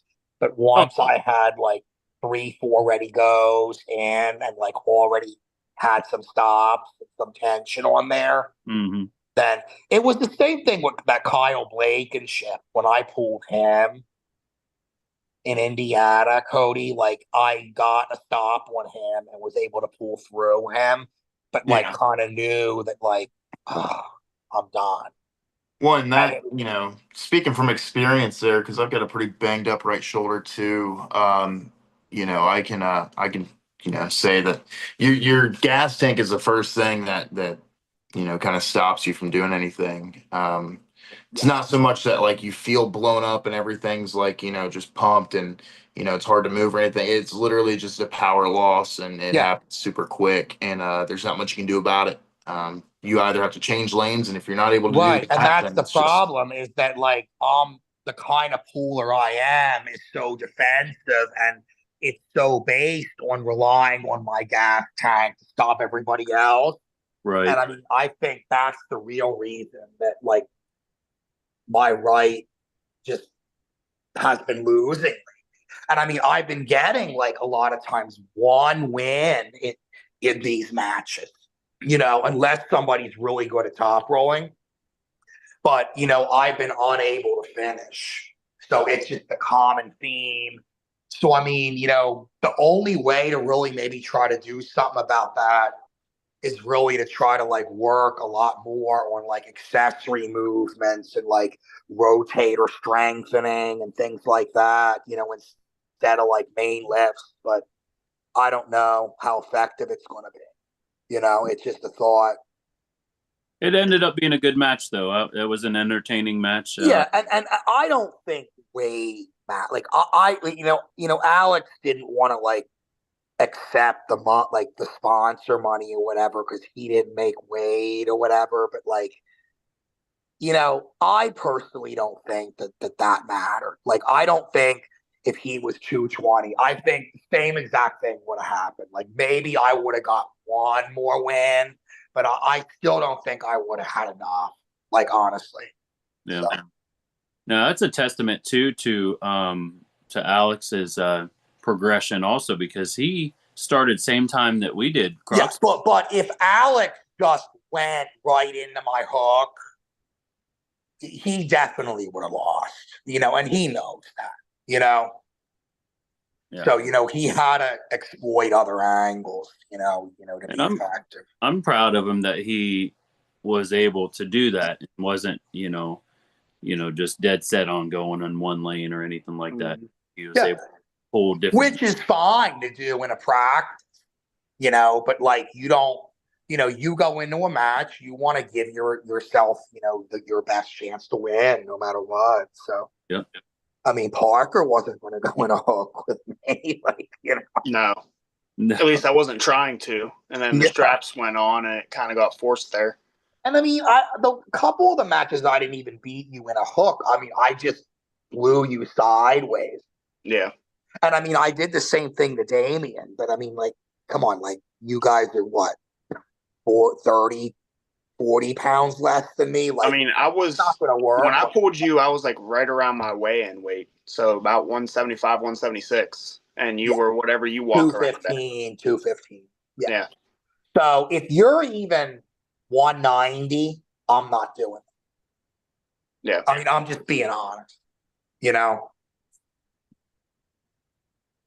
But I like to think I got laugh of the night during that match, calling out Alex's shoes. So Cody, while you're on here, because you pulled this guy, and I mean, I know it's not about this card, but it's a match I have coming up in 10 days now. Seth Burnett, okay? You pulled him at VAL. You didn't seem to have much trouble with him, but you're the only guy that's beaten him. And like, he's running through all these guys in North Carolina. Like, he just flashed Jeremy Fraley, Adam Hornig. People are saying I don't have a chance in this match. Like, what's your take on that? Do I have a chance? Like, yeah, I think it's going to be a weird match. It's not going to be, I don't think it's going to be a grinder by any means. I don't think it's going to be hard for either guy to win once they get to their spot. I do think that you have a big strength gap over him. I do think that he has a really solid hand. He's very tricky in the setup. I didn't personally know who Seth Barnett was before I pulled him, but the second we set up, I was like, okay, dude's got a big hand. Not a big deal. Most of the time it doesn't really matter how big somebody's hand is, but when they have a good hand, and I don't just mean a strong hand, but like when they understand, how to take away what you're trying to get. But he didn't know what you were going to do, because like, no. Just right off the rip, because I hit straight to the pad, and typically when I hit somebody, because we both no loaded, so when he kind of no loaded with me, I kind of thought like, okay, either he's not loading because he just doesn't want to, or it's because I'm not, and or he also no loads himself. But you really have to be efficient in this match if you want to win. So with that being said, it's not going to be something that you want to, you don't want to play around trying to slip super hard to where he's grabbing your fingers and he's wearing your gas tank. You don't want him to wear your pronator. Your Lucky pronator's Wood, huge. I'm sorry, Cody. Lucky Wood, the answer to your question is yes. It's the Raleigh event. Yes. Keep going. I think your pronator is huge. You know, a lot of people that think that you don't have a hand just clearly don't understand what they're watching. You're never in a flop press with your pronator completely taken away from you. You're always, you know, flopped back, but your pronator is always involved. That's where your drive is coming from because you're strong there. Whether your hand is busted back, you know, I've pinned people with my hand busted back. My pronator super engaged, pinned Landon Anderson like that every time I pulled him. Hand busted back a little bit, pronator super engaged. And every time that your hand is like that, you know, your pronator is still engaged and you're pressing at the same time as you're driving sideways, and you've gotten so used to that and you've gotten so good at that. It's a really weird style to fight against. And I don't know if you've pulled him in the past or not, or if he's going to know how to pull you. But for everybody that thinks, oh, you just top roll Tim Lewis, it's just not the case. That's been a misconception, you know, made from people saying high level guys beat Tim and what they think is a top roll. So, And I mean, the answer to that is, I mean, like he kind of took some time off, but I mean, yeah, I pulled him before, but I mean, we're plus 10 years. Like we're going back to like before my left was really like beating anyone. so Was it's not so it's not, you know, a like factor really by any means. back So it's not going then to be an he accurate back then judgment. he would beat me easy, you know. But again, I mean, you know, we're not. You can't talk about something that You happened. can't talk about a year ago, No, even, you know, no. most of the time. But he does know how I pull, and you know, he knows I think what he needs to do and all that. Like I do think the answer to that question is yes. But you know, again, like because he flashed all these guys in tournaments, like, you know, I mean, you know, I could get flashed in one match and Oh I yeah, could still be okay. Like that doesn't mean anything, you know? So I'm yeah, like, okay, these absolutely. guys all got flashed in a tournament, but would that keep happening? Like, you know, if it were multiple rounds, like maybe one or more of these guys could do something, you know? We don't know. You know, and if Seth wasn't such a seasoned, you know, arm wrestler, I mean, the dude's an animal. The dude does have wins over like RVJ I and saw Brandon that, and I mean, like Alcester. James Clark, but I And mean, I beat James Clark in that super match 3-2. So I mean, well, and here's the thing: I would, you know, argue that if he wasn't such a seasoned arm wrestler and a legit arm wrestler, that that if he did flash you the first time or first couple times, he might get a little cocky, he might get off his A game, and he might be able to turn things around. But the, you know, the dude is very legit. He's gonna know what he's doing. He's gonna stay composed. He's gonna keep everything. You know, the way he wants it to be. You just have to. I think efficiency is going to be, you know, the key to winning this match. You have to get everything you want without blowing your load trying to do so. because Um, I see like there's a good possibility. Okay, like maybe I get a stop or two, or like get a win, but like, if you get a is that stop, I don't see enough? the. Yeah, Yeah, is that enough to actually win the match? You know, if and see, it's hard telling because I mean, I pulled him twice, but I didn't.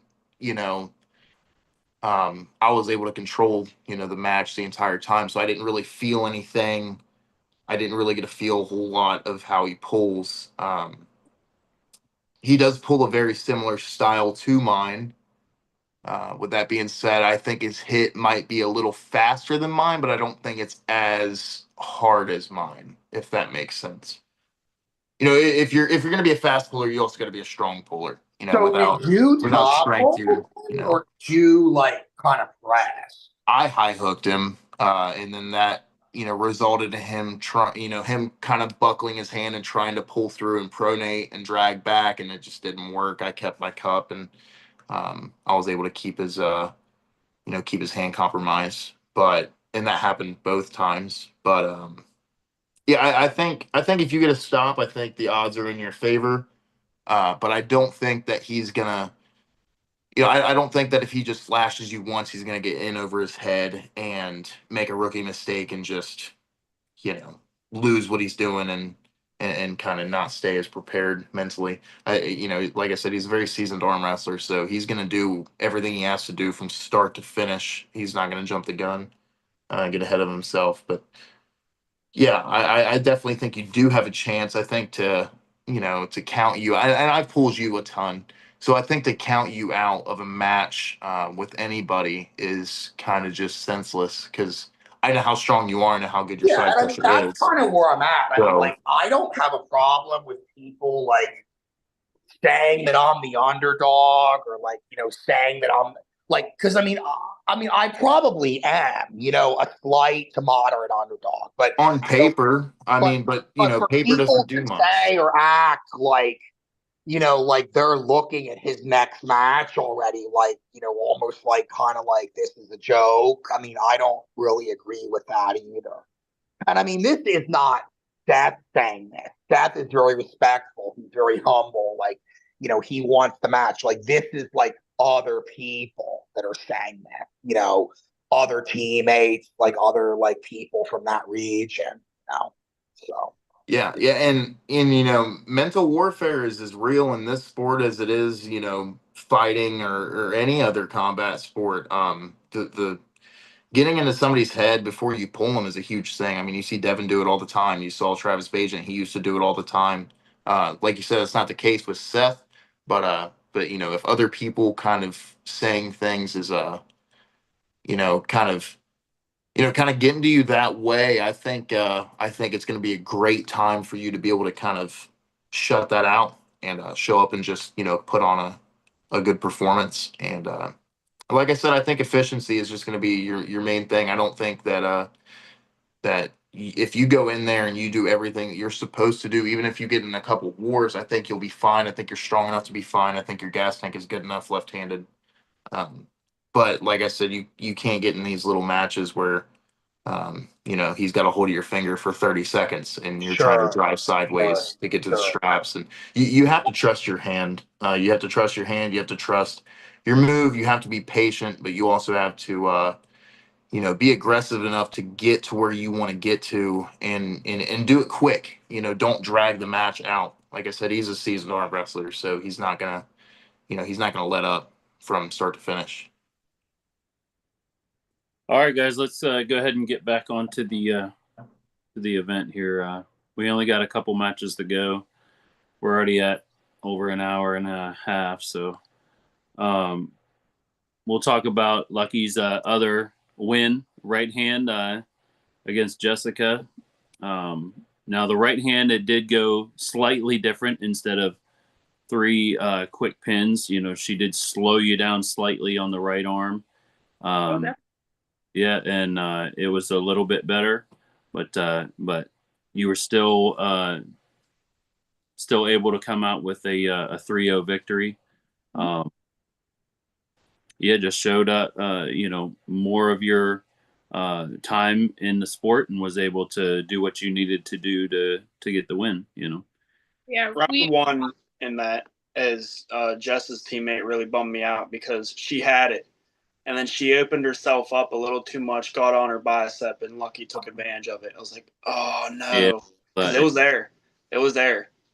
I honestly had thought that it had been a pin. Like the first time when I rotated back over, I thought that we were getting ready to be like, stop or whatever. But you don't stop until the ref tells you to stop.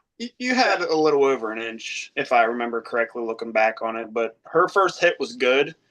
And then she tried to come back up, and she gave too much away when she did that. And you took very good, very accurate advantage of it. So, again, props to you. You showed your experience. it was very good. Very good. I had missed the hit, and then and she's just strong. Her hand, like there was nothing I could do to take that wrist. And when we started going over, and like you said, then when she gave me a lane, I was able to get it. But right definitely for me is just one of those ones where I'm still very technical, like thinking through the process. My left is very fluid, and my right is just kind of like, okay, A, B, C, D when I'm pulling. And then our last match, I loved our last match because I was Alex had said that she really likes a top roll. And so I was like, I want to see what happens in the top roll. And then I was regretting it because my hand hurt so bad. for like the rest of the day because her grip and her re-gripping and everything, like it was perfect. So I'm so glad that I decided that let's go ahead and have a top roll war. And it was a lot of fun. It was a lot of fun. If you would do me a solid and give Jess a rematch in like a year or two. I don't know about that. No, I for would just sure. love to see. Love to. I would love to see what you think in a year, or whenever in the future. The difference between now and then. I mean, because you're not gonna get any weaker or anything like that too. So you're gonna be gaining. She's gonna be gaining. I'm gonna be curious to see how she uses this loss to propel herself mentally, and in her training and everything. I'm really curious on how she back. Yeah, right and left, and I think too, like that's for me. Like I've been flash pinned by Casto 3 or 4 times right hand at this point, and each time it's like, okay, this is what I gotta do this time. This is what I gotta do this time, And that for me in the sport, it's been so nice to like have those early learning experiences. Some people call them losses, and be able to go back because, like I said, it's such a small pool of us women. And kind of just use them as a pay horse, like, oh, I slowed her down. Oh, I'm here. Oh, I'm here. And girls who have flash pinned me 2 months into the sport, I'm not to brag, but I'm beating them now because I was able to learn and get better. Did you get an opportunity? I know Jess did, but did you get an opportunity to pull Derek Overby's wife? I did not. No, they were starting as I was headed on out, but I did want to. I forgot. I completely forgot about that until I saw them get the riser to go over to the table. And fire. Yeah. I would like so to. There we got another lady added to the pool of lady arm wrestlers. I'm not sure how much she has arm wrestled, but I know she arm wrestles. So Right. That's really awesome having another lady in the community for sure. Definitely. But yeah, like I said, prop to you. You did a wonderful job, and like I said, I'll have you back anytime. You've been a big help promoting the event and everything, and a lot of the times I don't get much help doing it, so I appreciate it. Of course, happy to do it. I would definitely like to see the women's class grow. Batch made the joke in November that the women's class in our area should just be called the Christina and Bethany class, because it seems like everywhere we go, it's just those two pulling. So the more girls we can get in the pot, the more interesting it'll be. So definitely looking forward to seeing the women's side of the sport grow. Yeah, for sure. For sure. I am also right there with you on that one. Because I've also seen it where only one woman showed up, and it's just didn't even pull anybody, and they took home the win. It's kind of unfortunate in that circumstance.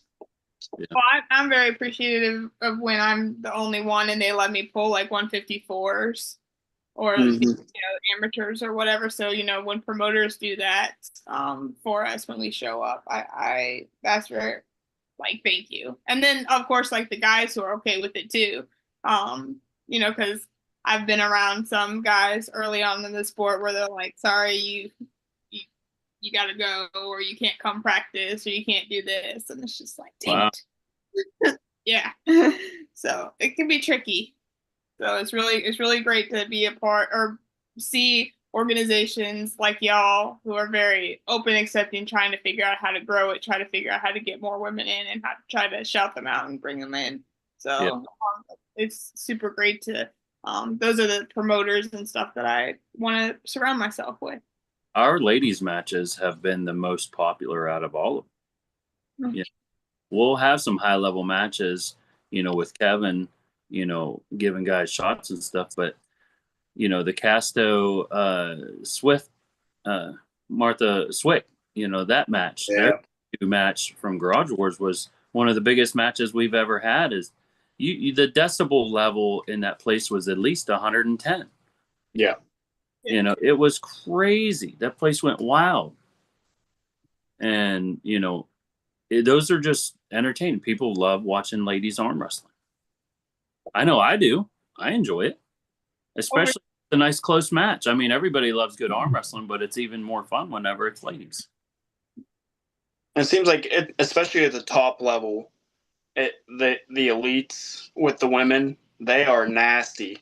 You know, it's that almost mean to each other, and it's very entertaining to see on the table. So the more of that we can get, the merrier. And I know we're talking about the thing, but the Fia and Mullen match that'll be at East versus West next month is going to be the most intense thing I think anybody's ever witnessed. Oh yeah, I call that right now. yeah. We got a couple comments in the chat on YouTube here. Mike Nancy said Lucky is a beast. Let's see. Josh Bunner. He said, I'm way late. Yeah, you're definitely late, brother. Derek over said, Parker, thanks for the shout out. You're awesome, bud. Coolest dude I met that day. I appreciate it, Derek. I would like to apologize for saying some words to Derek during my match with Gage. I definitely got on him about the extra low pin, but in the end, it didn't matter. You know, I was just heat of the moment. Like, he was an inch and a half under the pad, and I decided to lay it down on the down ref, and that down ref just happened to be Derek Overby that day. So, Well, I mean, I would like to apologize. Happens, man. we've been Refs get that there. a I lot. mean, we've been there. Like, I've been in matches like that. But you know, again, it's like I thought I saw it, but I can't call something from the other side over there. Like, you know what I mean? Like, I'm not at the right angle to make that call. Right. So I could, you know what I mean? So, you know, you're probably right. But I mean, obviously, we're doing our best in that match, you know. I was surprised that you guys started the match that easily. They were pretty easy to set up, Billy. I thought that they were going to be their wrists were harder in straight. the. I mean, all I really had to do was like tell them to bring their shoulder in a little bit. Like they both had to bring their shoulder in.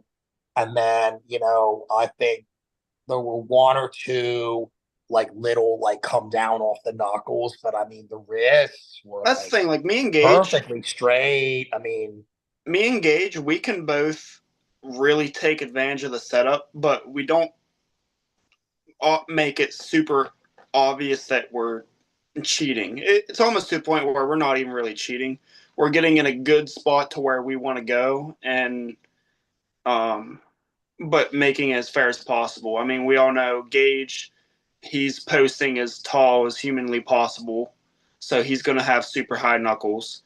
Me in that match, my main focus was keeping that gap below my wrist so I can punch down. That was pretty much my only focus. That not starting negative, obviously, but for that scenario, it was pretty easy to get set up just because we knew exactly what we were looking for, and what we were looking for didn't require a whole lot of finagling. That's kind of like the same thing with me and Anatol. You know, me and Anatol pulled into the tournament, and Christina was thanking us before our match because we just agreed to strap right away. We gripped up. Both of our wrists were straight. Anatol, in his fashion, his wrist was already kicked back. And, I mean, within 10 seconds, the match was started. It was no problem, really. So Yeah, I'm usually not too hard to... I like those ones. I'm usually not too hard to ref, I'd like to think.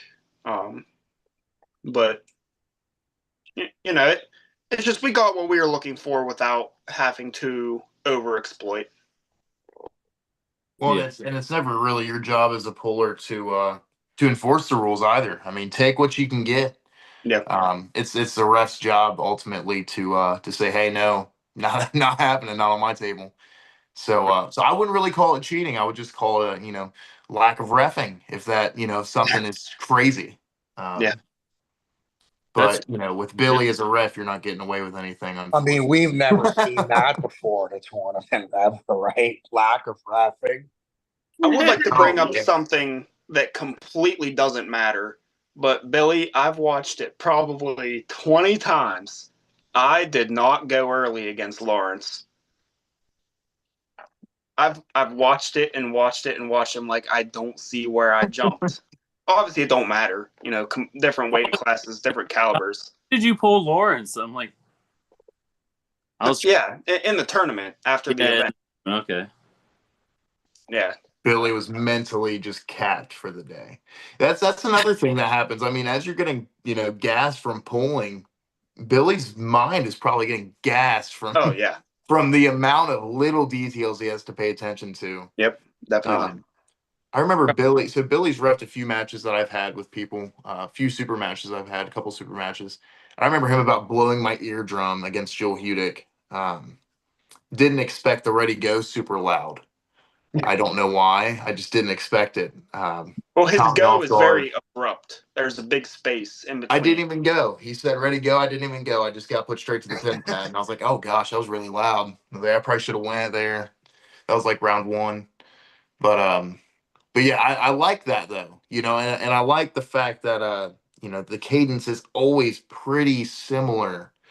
He's not, jumping all over the place with it. It's very similar, but it's very fair because there's a very large gap between the ready and the go. So you can't time the ready between the go usually. And there's got to be, there's got to be, because especially with high level pullers, they're gonna, they're gonna catch on to that. There's a lot of matches I've pulled that, people are like, oh, how'd you get so fast? I'm like, I don't. Like, I'm just the second that he's done saying ready, I'm going because he's saying ready and go. Like it's the same, it's like that. And if you're not first, and you're gonna have a hard time with some people. So it's nice, when somebody refs and it's good. The cadence matters a ton. I think that's a super overlooked thing. There's been I don't know how many super matches I've seen. So assures the false starter is not getting a win. Because we have all seen guys get pins when they just go on the ready, and then the ref, they say it too close, and then they can't distinguish whether or not it was an actual false start or not. Oh yeah. So that's why there's such a large pause in between my ready and my go, because it's not fair for people to false start and get free wins. And I think that's where, if you're doing a ready go, I think that's where the space helps. And if you're just doing a go, I really do like just the goes too. Just for that same, for that same reason. Well, ready is always supposed to be a question. Right. It's supposed to be ready. Both guys are right. And then a nice gap, and then go. It's that easy. And it's nice when you hear a ready go, because if there's something that you're not liking in the setup, don't ever pull a match if you're not comfortable. I don't care if it gets you a foul, if it gets you a warning. If you're not comfortable, just switch it up, change it. If you're not in a ref script, get in a ref script. If the strap's, not on your hand right, take the strap off your hand. That's not going to, every time I've ever done that, it has never resulted in a loss or, anything crazy. I think it's, maybe I heard somewhere recently that it was during the East versus West thing, and they were talking about the strap. If a puller touches the strap, and they said something about like it takes 3 times for a puller to touch the strap for them to get a warning. Yeah. I mean, I have literally ripped the strap off my hand and said, nope, not doing that. Put it back on. And it's. It might make the refs a little, uneasy at first, but at the end of the day, it's the difference between a win and a loss. If you're I tightened the strap for me and Gage just because I didn't like how loose it was. So and if I was Gage, I'm not letting you touch that strap. Yeah. And if the buckle's on my hand and somebody else wants it tightened, they're not tightening that unless I want it tightened, because that's kind of how that works. The even though a lot of refs hand, don't do it that way. Depending on whose hand the strap is on is who's supposed to dictate how tight they want it. If it's, if No. it's too tight and somebody's saying, Now it just depends on where you're pulling. On your guys' side of the state, it's probably dictated that way, but over on here, it is the ref's discretion on how tight it is. We try to get it as tight as we usually try to get it tight, so that way the pullers don't wiggle out of it or anything like that. But if both pullers, want it tighter, I'll grab two hands and freaking yank that sucker down. that's a different story. But I try to get it as tight as possible, on that one tight. If one guy disagrees on the tightness, it stays. Yeah. Well, and yeah, I mean, and that's, that's good too. I think like a lot of times you'll see people kind of act like the buckle's hurting them when they don't want it tightened. They might have the buckle on their hand and the strap's getting tightened. And, sometimes refs don't even think about it. They don't think about who's got the buckle, who's, whatever. They hear that the strap needs tightened and they just, snap and start tightening the strap up. And there's a lot of little details like that, and I don't think you're ever going to be, completely comfortable in a setup. But you definitely want to be, more so than not. You don't want to have all your odds against you. You definitely don't want to be in a disadvantage for sure. No, not at all. And you'll feel it. I mean, you'll feel it for sure if you are. And there's ways around that. Like I said, pulling a strap off when they're saying ready. No, I'm not. No, yeah, no, I'm not ready. Yeah, you're not shaking ready. your head the whole time. I will say I was completely comfortable in the strap after I sandbagged Wyatt. I was like, oh, don't pick on the little 76er. And then I just took everything I possibly could, and I've never felt better. Yeah. But, hey, Josh Brunner's in the chat. He said ref grip sucks. I disagree. No, the ref grip is the most. If you're pulling a really close match, man, and you're not in a ref's grip, then I don't know if you're pulling a good, good puller. Unless you're pulling somebody that you're gonna whack 100 times out of 100 times, you need to be going to the ref's grip. Anything can happen. If you give them any little advantage that you don't see or don't catch, it can be the difference between a win and a loss. So, and there's nothing more fair than a ref's grip with no loading. Nobody's posting, nobody's cupping in, nobody's moving at all. Like, don't move. Like I cannot express how much I love a ref's grip, because I love the fact that neither of us are allowed to move. Like, when they say go, we're moving. Like, I'm going 0 to 100. But until then, I'm cool with just sitting here. It doesn't hurt me. It doesn't gas me out. I'm not fighting somebody trying to, pull me across the table in a setup. So, yeah, I'd say, something for Josh to think about is, a lot of the times if you can't force your opponent to be comfortable with your good grip in a regular grip, it's going to go to a ref's grip anyway. So I would say to Josh, I would say get good at starting in a ref's grip. Just practice it at practice all the time. Get good at a nice, fair, straight position in a ref's grip with your wrist not bent back, but not cocked or anything. Nice, straight and fair. So that way you're in that nice center position and you're strong starting there. I definitely think Josh doesn't like the ref's grip because he loads with everything he has in the setup. Because I pulled him down in West Virginia, and I mean, I was having a hard time holding him on center down there. And then when the go happened, the pressure didn't change. So it was everything he had, just trying to get an advantage in the setup. So I definitely think learning to no load in the ref's grip's beneficial, just because it can completely equal out a match that at some point earlier in the match was unequal. Yeah, so absolutely. Yeah, and you can no load just as fine, out of a ref's grip too. But the problem being is, you've got a lot to worry about just here. Yep. You've got so much to worry about just in the hand and wrist that it's not even about a whole lot of loading. It's about just little things, And if a ref doesn't catch that dude is, supinated hard in the ref's grip, or he's pronating hard, or he's really carved in, he's really cupped over your hand.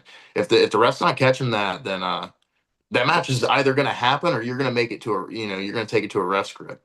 And it's almost better to just take it to a ref's grip, even if you even if you're probably not going to win that match anyways, you have a better shot in the rest grip than anything. Yeah. It's going to be the most equal setup. Mike Nance, always practice like you're competing. Yep. And that's what we do at our practices all the time. We start, even in a practice pool, we always start nice and straight. And I do like a nice, slow, ready, go. And then we just ease into everything. We try not to hit or anything like that unless anybody wants to, you know what I mean? But, you know, it is constantly attempting to start from a nice, fair position and being strong there. So that way, you know, you don't have to worry about anything in a tournament scenario, especially if you got a good ref. Yeah. You know, you're already strong in that good, fair position. And, you know, if somebody's not strong without, you know, taking everything, then they're already at a disadvantage, you know, because they haven't practiced being strong in a straight, fair position. Yeah, and you see Devin trains in horrible positions with everybody all the time. Just prepare himself for it, you know. Yep. Just a peace of mind that, okay, if I get into this weird, you know, he'll be in some super weird positions. And it's just for that simple, you know, it could happen. And if you get there, you don't want to be, you know, stuck without knowing what you're doing. And like I said, I've seen him fight from some crazy positions before. And I think working on that as well as working a ref's grip, you know, you got to do all the you got to do just about everything, because you're going to find yourself in the weirdest scenarios on the table. I mean, the weirdest spots. And Josh said in the chat, he said, I normally have, I just have pronation loaded, but I miss the go a lot, you know? So, I mean, that's just all, you know, ready, go practicing and stuff, and just, you know, mental. Just competing more, getting in the rest grip more. Yeah. Dude, I'd love to have Josh come up for, you know, some training, dude. That would be great. I like Josh a lot. I've pulled him before, but I'd love to get some training in with you, Josh, if you're ever up this way. Definitely. But yeah, so let's move on to the last match. We got Kevin Palco and Jason Venegas. This one, I was very nervous for Kevin coming off the loss against Joseph.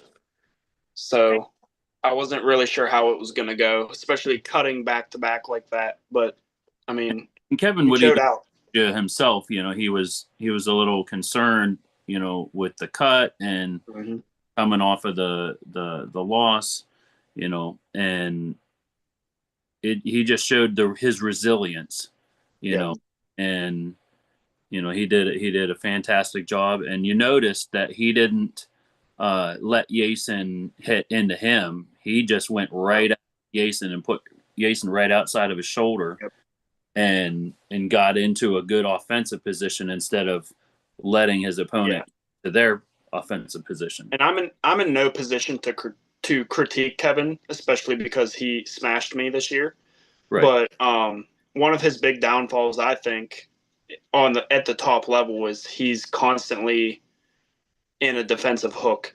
Right. I think he could hit more onto his A side of the table. He'd be even more successful than he already is. You saw it happen. You saw what he did, and then it worked out perfect. Yep. So Kevin, you know, and every time you've seen Kevin have super dominant performances, like I you know, I'm gonna call that a dominant performance. He wasn't really ever in a losing position. No. His hand, his wrist, you know, the way he was he was tight to the table, everything looked good, everything looked fluid. He got slowed down a little bit, but that's, you know, if you know how Kevin pulls, that's that's where he wants normal to take you. Yeah. I mean, just say if Kevin goes for a top roll, you know that he's comfortable. Yeah. I pulled with Kevin. Like I saw it in the video that he did up in Canada. As soon as he went for a top roll in round 2, I was like, well, we know what's happening. You know, Kevin. Well, that goes both ways, because if you watch the match against Joseph Moranto, he went for a top roll more so because I think he thought it was out of options. That was out of necessity, that one. Yeah. But if you see Kevin doing it after he has won a match, then you know he's comfortable. Yeah, I pulled with Kevin a couple years back, back when I was new to the sport, and that was one of the things that really stuck with me was the dude can just arm wrestle for hours. I mean, his intensity didn't change from the beginning of practice to the end of practice. His gas tank is crazy, and it's led to a lot of potential for how good of an arm wrestler he is. He's made a lot of progress for that same reason. And it just comes back to volume. Well, you remember back then that Kevin didn't have a top roll back then. And ever since he started training his pronator and his hand and stuff, that's when he went straight up, because he had his pronation. He didn't have to just hook only, that helps you so much in a hook. Like if you don't have any pronation and you're a hooker, you're not going to be a very good one. Right. Like you have to have a lot of rotation in a hook, because at the end of the day, you're trying to put your opponent in a bad spot to pin. I mean, you're trying to find that window where it's like, okay, he's strong here, he's strong here. There's a window somewhere where he lightens up, where things are a little easier, and you're trying to hit that. And if you're able to, get him to that spot, you're able to force that spot. That's when you're going to find it. And Kevin's really good at that. A lot of people watch his matches and they think, he's just in a hook and he's just kind of grinding through. And it's like, no, he's patient. Kevin's a patient puller. I mean, he's going to wait until he finds that window. And when he does, he's going hard. He's going sideways and he's going right now. I mean, I've seen Kevin hit whenever the guy takes the breath. You know what I mean? Yeah. Like he knows how to pull, and he knows how to pull well. Oh, absolutely. And it comes with, a decade of arm wrestling and exactly. And a lot of losses. I mean, you got to take a lot of them on the chin and assess it and come back. And, I think when I first got into the sport, I'm not even sure if he was nationally ranked yet when I first got into the sport. No. Fast forward a couple years later, and he was number 1 in North America after he beat Roman, I think last year at the Arnold? I think it was 22, 23. Yeah, because I don't think they had the Arnold last year, so it would have been the year before that. Yeah, 23. Yeah, so yeah, he beat Roman at the Arnold, and it was like, that's when it opened everybody's eyes. Like, yeah, this dude's legit. And I mean, he had, I think he got a win over Hunter Knopfs down in Tennessee. Yeah, that was. I think he won 3-2. Yeah. He pulled left and right down there, and I think he pulled Dalton Bumgardner and Hunter Knopfs. I know he lost one of them 3-2 on kind of a high pin call. I think that was the left hand that he lost. Okay, yeah, that was probably Dalton then, because it was a high pin in the last round. It was 2-2, super close. I know it was very controversial, Yeah. But Eric Morrison in the chat, I do believe. Eric, you there? Yeah, hey Billy, how you doing? Sorry, Hey. I jumped on late. I saw the link and well, congratulations on firing up this brand new podcast. Yeah, good. Click on your video if you don't mind. Sure. I'm just in between helping out with bedtime. Cool. Cool. What's up, everybody? Yeah. Let's go, Eric. Yeah. Any Hey, Parker. thoughts on the event there, Eric? That was my first time pulling in an open tournament without weight categories, and what I loved the most about that was just the lighthearted camaraderie, the interesting matchups, and just how everyone was there to have a good time. So that was a lot of fun. Could be called the light guys are screwed tournament. Size doesn't matter. Yeah, no, I'm gonna make a shirt. Parker size doesn't matter. Wise. Hey, Parker, it's like I said after we got done pulling. There wasn't any way I was gonna let you sink that hook in. Who, me? Because that would have been done. Yeah. I don't have much of a hook left. I don't really have much of a hook. I just trained the crap out of it in case I needed it. And it started to develop a lot better than what it used to be. But if I had the choice, I would top roll it every time. Yeah. Really? Yeah. Oh, yeah. Yeah. If I can get in the straps and low hand somebody sitting back on their hand, that's my bread and butter.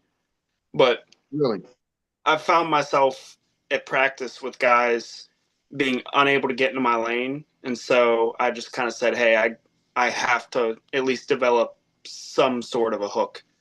Yeah.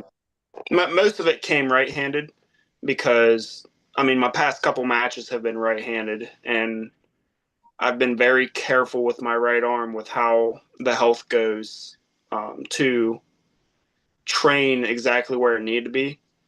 And hook training is hard on your elbow, and I already have a bad right elbow as it is, and so I just kind of tried to moderate the best I could, and it turned out I ended up with a really good hook with my right, and haven't really trained my left other than pulling and messing around at practice. So my left doesn't really have the hook that my right does. But I totally agree with you. It's a necessary evil, but once you get over that hump, it's just like anything else in arm wrestling, you get to enjoy it. And so, yep. I tell everyone, just pull in a hook until it doesn't suck anymore. You have to so. I gotcha. Tracy, you still there? I think he was. Is that Tracy Heyer that's on? I do believe so. I was telling him earlier tonight that he needs to pull in a hook until it doesn't suck anymore.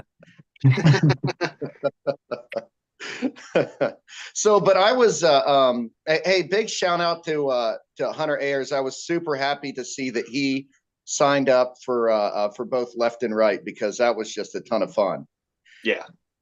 Dude, Hunter's a beast. Hunter, and his right has leveled up. I mean, that thing was just insane. Yeah, his right used to be. I couldn't knock his hand over. No, his right used to be the one he had a lot of problems with, and then he took, I want to say, about 4 months off, and then came back, and all of a sudden, no one at practice could move him off center. And yeah. So sometimes that's how it goes. You get that that college into mature, and the tendons just level up because you gave them a little bit of time off. It's I see that in arm wrestling around injuries constantly. It's just maybe in the next couple of years I'll be a full complete arm wrestler because I've had to be trained everywhere. Yeah. And I keep telling myself, I need to take a couple months off. I need to take 2-3 months off. My right elbow, blah, blah, blah. I love arm wrestling way too much. I will continue to show up every week. It's too much fun for me to say, no, I'm not going to go to that. So. Yeah, I've never seen any. I've never talk about one other thing though, is the value in skipping a week of practice. Yeah. We all know that it is so valuable to your health, and I think we need to normalize, 2 a month practices, 3 a month practices, more than forcing yourself to go to practice every single week just because it's it's fun. We need to understand that the recovery is where we get stronger. Mm-hmm. Not beating each other up every week. Yeah. And not to that Rocky. Oh, go ahead. I'm sorry. No, you're fine. I mean, that Rocky mindset, the fighting through injuries and, no pain, no gain kind of thing is, with arm wrestling, it's almost counterproductive.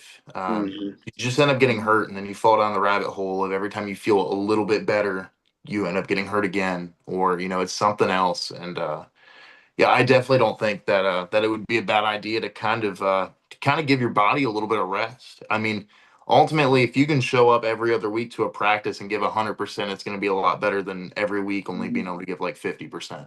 Yeah. Sure. And if you want to arm wrestle every week, like me, for instance, facilitating this club, what I focus on, and I tell my guys to do, is concentrate on intensity management, because arm wrestling practice isn't any different than, any other gym session, other than you're hitting a million vectors, all at once, every single time that you pull on the table. But if you can keep things structured, in drill formats with warm-ups and cool downs, and be very regimented about, keeping it below like, an 80% threshold, I find that I can pull every week and manage, maybe one max effort pull,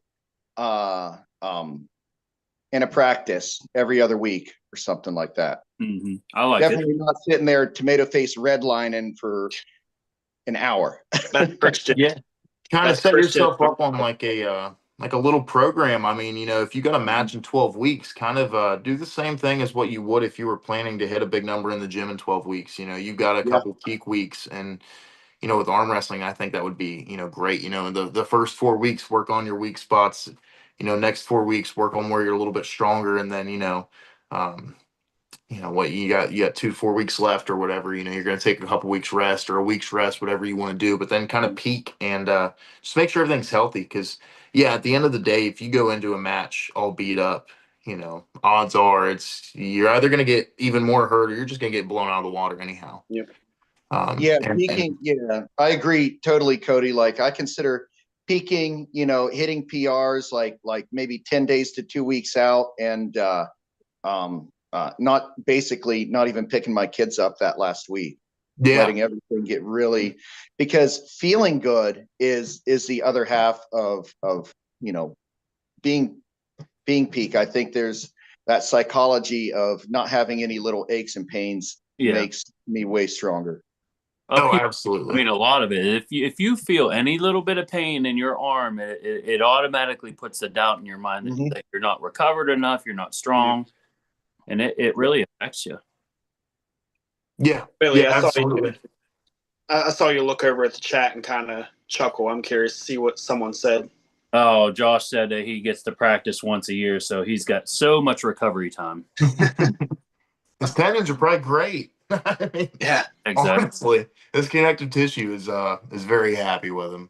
Yeah, but like I said earlier, I think we should normalize, you know, hitting the gym a little bit more than going to practice.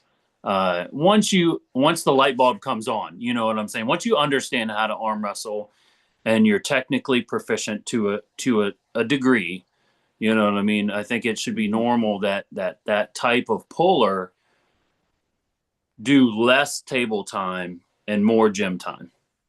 Yeah, absolutely. I think at that time, you know, once you kind of connect the dots with arm wrestling, it's time to just build horsepower. I mean, I pull, you know, very sporadically. It's when I'm feeling good. I'll say that. I'm not going to go practice if I'm feeling beat up at all. If it's from the gym, if it's from, I pulled, say I pulled 2 weeks ago. If I'm still feeling beat up somewhere, I'm not going to go and, risk that. I think it's better to, what up, dog? Just to be a little easier on your body. But once you connect the dots, man, you just start building horsepower, and you're going to see, the level of progress really show, because now everything's connected on the table. And you're 2% stronger, you're 3% stronger, as the weeks go on, you're completely, you're a way stronger puller now, and you already know what you're doing because you've done it so much. Cody, I want to totally agree with you there, because my game, Billy can attest to this, my game has completely changed since the beginning of 2024, because I've got back in the gym and really sunk most of my energy throughout the week into big heavy lifts and making gains in the gym. And conversely, I also agree with you that for all those new pullers out there, learn how to arm wrestle before you start concentrating on the gym, because those lifts are just worthless unless you know what arm wrestling feels like. They're not going to translate to the table. Brian Shaw, for example. I mean, Brian Shaw is, arguably one of the most, one of the strongest human beings on the planet. And, I feel like there's a lot of 220 guys out there that could just whack him. And I mean, that's a mountain of a man, but he has the strength. He has the muscle. He has a pronator, he has all of these things, but just the inability to be efficient with it. Force, once he knows how to use it, obviously. Yeah. He's still in the infant stage, but absolutely. And you can see it starting to develop in his mind, okay, it's starting the mind muscle connection for this type of movements is starting to happen for him. And I can kind of attest for this, and I'm not trying to toot my own horn here by any means, But my first year and a half to 2 years in arm wrestling was a lot of table time and a lot less. I was still in the gym, but not nearly like I am now. Yeah, you had to learn how to arm wrestle. Exactly. And I took that same approach, and a lot of people give me a lot of crap for it because I train in the gym like a power lifter, like a bodybuilder. I train the fundamental, movements, because at the end of the day, what you're trying to do in the gym is you're trying to put more strength on your frame as a whole. And I feel like the core gets neglected a ton with arm wrestlers. But just if you understand how to arm wrestle, then having stronger shoulders, having stronger biceps, stronger triceps, stronger chest, stronger back, none of those things are ever going to put you at a disadvantage. They're actually going to put you at a huge advantage to somebody who doesn't. And with that being said, yeah, you still have those pullers that are like, I don't go to the gym at all. Well, a lot of people fail to see the technical advantage that those pullers have on a lot of people. Mm-hmm. Like John Therian, for example, he doesn't go to the gym. He said he doesn't go to the gym. He said that he works a physical labor job and he arm wrestles. But if you watch how he arm wrestles, the dude is so technically sound that he's got a lot of power. He's still a strong dude. But if at the end of the day, if you're able to kind of take everything away from your opponent and get everything you want, the power isn't really going to be that big of an issue. I believe that's the same scenario with John Brzenk. Yeah, and I think John Brzenk did go to the gym a lot because if you just looking at him now, the dude's jacked. But like even especially back when he was in his prime, he was always a jacked dude. Let's say for example, Tim Lewis was talking about his match with Seth Barnett coming up. I think that's going to be a prime example of Tim Lewis, who has way more horsepower, and Seth, who just is very technical. And you're going to see in that match whether Tim's able to kind of get to where he needs to get to, and if he does, he's going to be dominant. And if he's not able to, then it's not going to go his way. And it's like that. And the reason why we train so much on the table, and the reason why we go to the gym and train horsepower, is because at one point, at some point in time in your career, you're going to pull somebody whose technical level is the same as yours, and their strength is the exact, not the exact same, but very, very similar. Mm-hmm. And you're going to run into that issue where it's a dogfight from both the technical side and the strength side, and that's where you'll be happy that you didn't skip that chest day, or you didn't skip that bench day, or skip that that practice. Yep. And good but point. I think you got to have it all. Yeah. Points. Hey, Derek, welcome to the show, bud. Thanks for hopping on. You gotta unmute your mic, swipe to the right, and the option should be there. Or maybe just tap your screen. Tap your screen. It's on the bottom left. Yep. Hey, it works. See, Parker's teaching me a lot of new things, man. God bless him. Hands down, my favorite little shit in Ohio. That little guy. Yeah, You remind me of appreciate a you remind me of a teammate I had in San Antonio, man. He's a 176 guy too. His name's Jacob Laughlin. He's an absolute stud. You guys would be awesome to watch bang it out. He's left hand dominant too, so it'd be sweet to watch.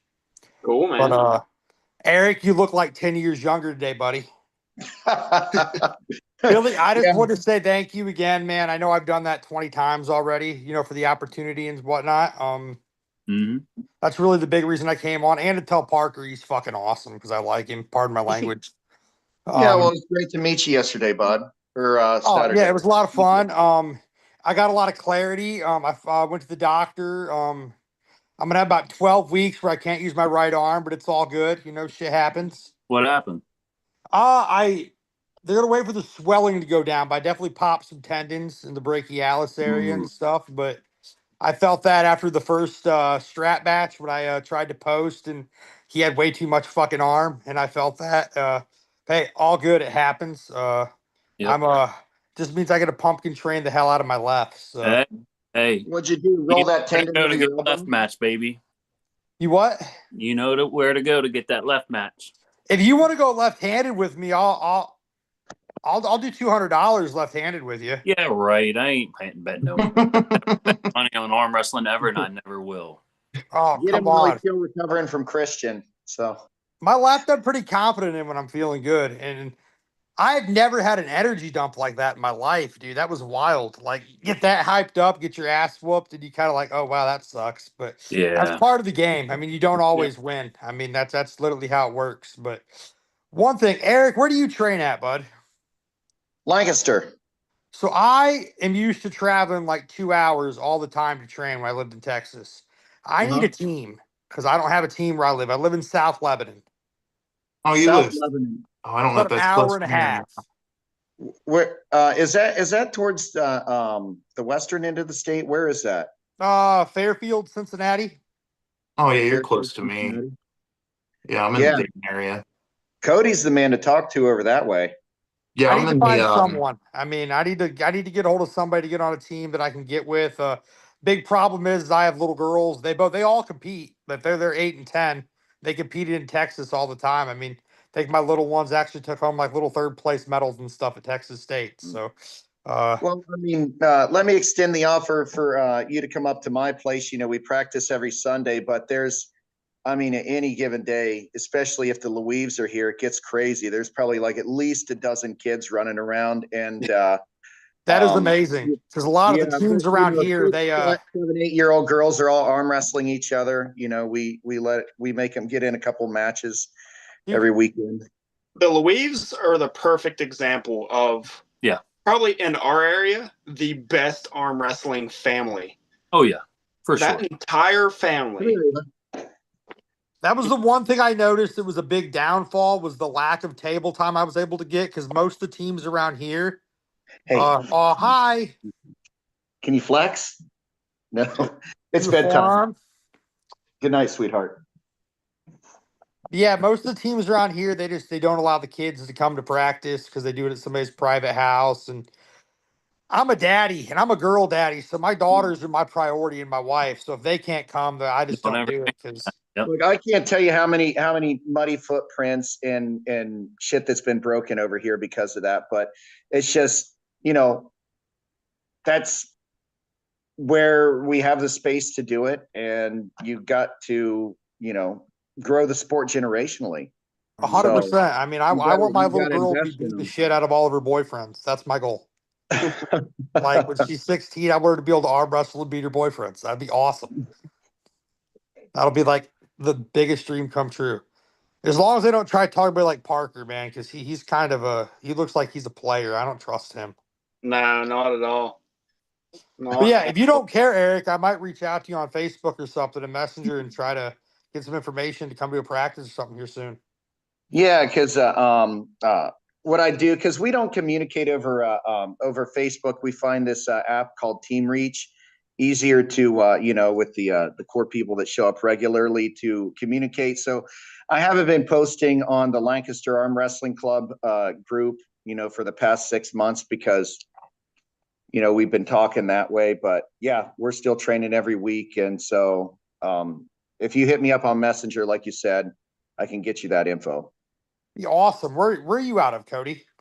I live just north of Dayton, so I want to say, you know, I'm probably like 45 minutes to an hour north of Cincinnati. You know, north to like, you know, the suburbs of Cincinnati, yeah. But yeah, awesome. not too far. Mm-hmm. That's great. I didn't know any of that. See, I should have reached out a long time ago, but No, you're good, man. Yeah, I don't really have a team that I practice with up here either. I pull with Doug Allen a lot when he's pulling.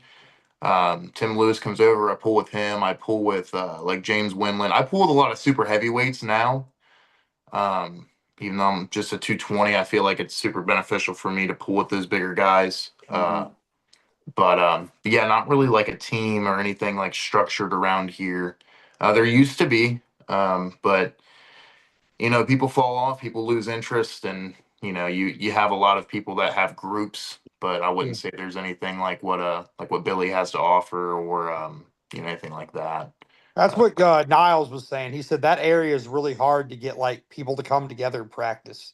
Niles Anderson. Yeah, I mean, I've, you know, and I've tried to have, you know, big practices where people show up and, you know, I've hosted practices and I've bought, you know, 15 boxes of pizza for everybody and And three you know, people show up. Yeah, and then I had like 6 people show up, I think. So I was like, okay, well, I got burned. I'm not doing that again. You know, I spent $100 something on food, and Then the I next ended up. week, you're 242 guy. You're no longer in the 220 class. Dude, yeah, I'm a pizza guy. So like, Oh if you yeah. leave me that much pizza, I'm gonna eat it. What I Yeah. tell Billy, I weighed in on Friday night at like 214, 215, wasn't it? Yep. Dude, that next day I was like 237. I carved up until fucking. Oh yeah, I was big, dude.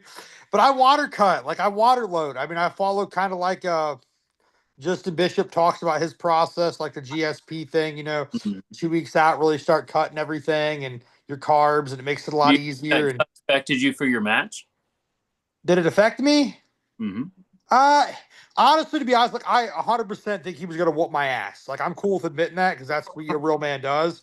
That leverage was a lot to deal with, and I do think like I've had issues with my right for a long time and never got it looked at. And when I finally went to a doctor, I was like, I just like any idiot being a man, we're stubborn as hell, inject a shot of testosterone, think you're gonna be okay, and just keep going.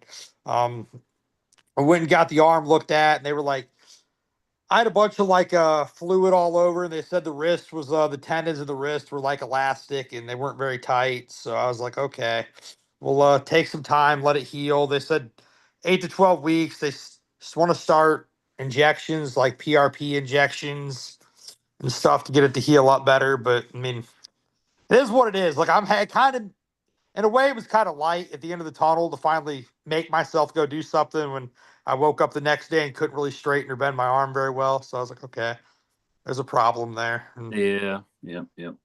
that's cool. That just means the left gets to get really strong, and most people don't care about their left. So that just means maybe I could have some luck there. Hold on. That's a sensitive topic around these parts. I love my left arm. My left arm doesn't get tired. I mean, comparable. Like my right always gets pumped up easy. My left typically, I feel like I could arm wrestle much more with it. So Well, now that I've had 2 right-handed back-to-back matches, my right has more endurance until Really? my elbow flares up. And the problem is I never know when that's going to be. So my left mine all endurance is started with a similar thing. I mean, they said my ulnar nerve was completely Funny. compressed in my elbow and in my neck, and it was a lot of numbness in the bottom 2 fingers, and it just, I mean, but look, when you sign up and you call somebody and say you want to arm wrestle, you show up, and that dude was strong, and goddamn 6'4", that's a big boy. I didn't realize how big he was till I see him, and I was like, oh damn, well, it's gonna be a ride. Yeah, I'm thinking I'm probably going to have Gary at another event again. He is very impressive. I'd like to find him another match. Your best bet against a lot of those real tall, lanky guys is to hook them because your leverage for a hook is a lot better. Yeah, crowd the front of the pad. Make them put their elbow clear at the back of the pad. Yep. Yeah, I just my right doesn't have a hook. My left does. My left can hook. My left can top roll. My right has one lane, and I think that has a lot to do with some issues that I never knew were a real issue. And it's hit real hard to the side and try to maintain hand position. I'll say that is that's a huge thing, because when that lane gets gassed, your only lane gets gassed, everything else tries to compensate for that, and that's when injuries occur. Yeah, when I looked at some of the video, I could see like the difference between the closeness of my arms, like looking at left-handed matches and right. Like my right is almost set up like I'm open top rolling all the time. Like there's no ability to close that gap. And the in the mind muscle connection there, when you're arm wrestling, your brain is telling your arm to put that guy's arm to the pin pad. You're telling your body to win. And even when it's gassed, you'll start doing some crazy things you've never done before.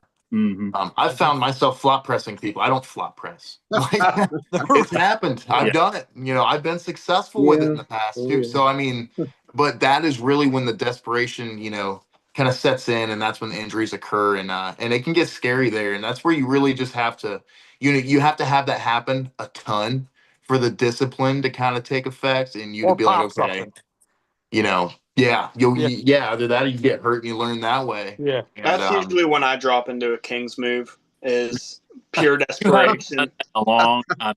What was that? Oh, dude, Time. I did it against Kevin. Well, that was out of desperation. Exactly. Exactly. You just said that. I did it against Kevin. What I'm saying and I did it against other someone than that, else, too. you haven't needed to do I that. did it against Kevin and I did it against Martin. Those were the two where it felt exactly the same. I was stranded. I was gassed. It's all I had. In both scenarios, I just lost. So it is what it is. Now Billy, Martin just absolutely crushes me. There's Hey. no thought there. Buddy Wyatt posted in the comments. He goes, "Hey, it's Parker. I pulled him Saturday. He probably has the best setup I've felt from a little guy. Even though I'm 154 myself, and I wanted to pull Eric in the straps to see if I could slow him down with that hit." Who was that? Wyatt Grove. Oh. Yeah, he's not 154 times 2. He's like 150. Wyatt was with the heavier guy from Indiana, wasn't he? Yeah, he's number 1 in Indiana, isn't he? Someone mentioned that. I'm not sure. He's like one of the top guys. That's why I was like, dang, I just got to win on him. Yeah, Billy, I am fully convinced that you were never going to stop catching heat for these rankings. The second that you put them out there, anybody who's not number 1 is not happy. You know. Yeah. And it is what it is. But really, I think that this should light a fire under everybody else. And if you're not number 1, then show up and prove that you should be. Yeah. I don't think there's anybody in that number 1 spot who doesn't pull an Ohio tournament, even if it's only, 2 a year. Right. They're still pulling them. So, yep. I think my most anticipated to see match is Payne Zimmerman and Randy Duff. I really want to see that match. Yeah, Payne looked very impressive. And I couldn't move him. I could not touch him in the after pools. Take that with a grain of salt, though, man. I mean, take it with a grain of salt. After pools are a weird thing. I mean, you may feel great, but the amount of stress and how taxed you really are might not be setting in right away. Oh no, my right was shot for sure. Well, dude, and even if it wasn't, you might pull that dude under a ready go setting and blow him out of the water and surprise yourself. That's why I kind of have turned to I've turned into the guy that everybody hates after tournaments because I just quit after pulling with people. I tweaked my abdomen doing so. That was the only injury I've really ever gotten from arm wrestling. I was pulling Eli Kerr left-handed in the hook, and I was able to pull through him in a hook and an after pull. And if any of you guys know who that is, he's a big super heavyweight from I think Virginia or West Virginia. And a super strong dude, but when I came back up after the pin, I punched back over. Thought I had a hernia initially. That was a long 8-hour car drive home. Allergies were kind of hitting too, so every time I sneezed, I felt it. Yeah, that was horrible. And ever since then, man, those are nasty. Oh man, ever since then, the after pulling is it's done. That's a done deal. You want to pull me? We'll practice or we'll compete. But either way. I'm not pulling after I compete. You get a huge adrenaline dump, like I said, and sometimes that doesn't wear off right away. And sometimes you don't feel those little minor tweaks until they become, injuries. So. Yeah, I agree. I'll slow pull at the after table, but I'm not going to take any ready goes, and I don't want any sudden movements. It can hurt, man. It can really get you hurt. I think, the end of the day, everybody's already pulled at 100%, at 90%, as hard as they could possibly pull. That's exactly actually how I felt my injury.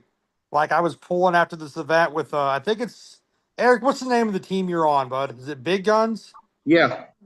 Who's the Nate? Is it Nate? Big hand, stupid strong hand. Yeah, he wanted to arm wrestle, so I was like, all right, cool. And I felt like I was sore, but I didn't think anything of it. And I gave him some, because I know he's newer. And he was slammed down. I caught him. I was able to bring him back. With the process of bringing him back, dude, I felt that nasty pinch all the way down my brachialis. I was like, oh, that didn't feel good. That's when it happened. It happened. That's when I felt it like really like flare up. And I was like, oh, that was dumb. And then I was like, I'm done. And I walked away. And it happened, I think, what happened during the match. Like I felt the pop. And then when I let him pull through me, when we were after pulling, like let him really get on it. Because I know he's a newer puller, but dude, that dude's potential is insane. Like his hand was like Like, God, like I feel like he could crush someone's fingers. Like it was ridiculous.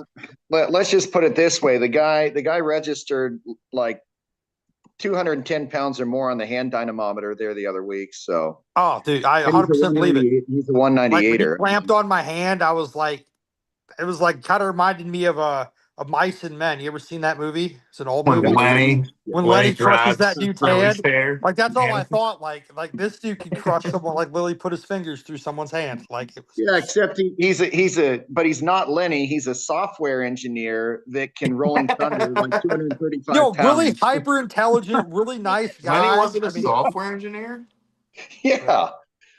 Yeah, freelance.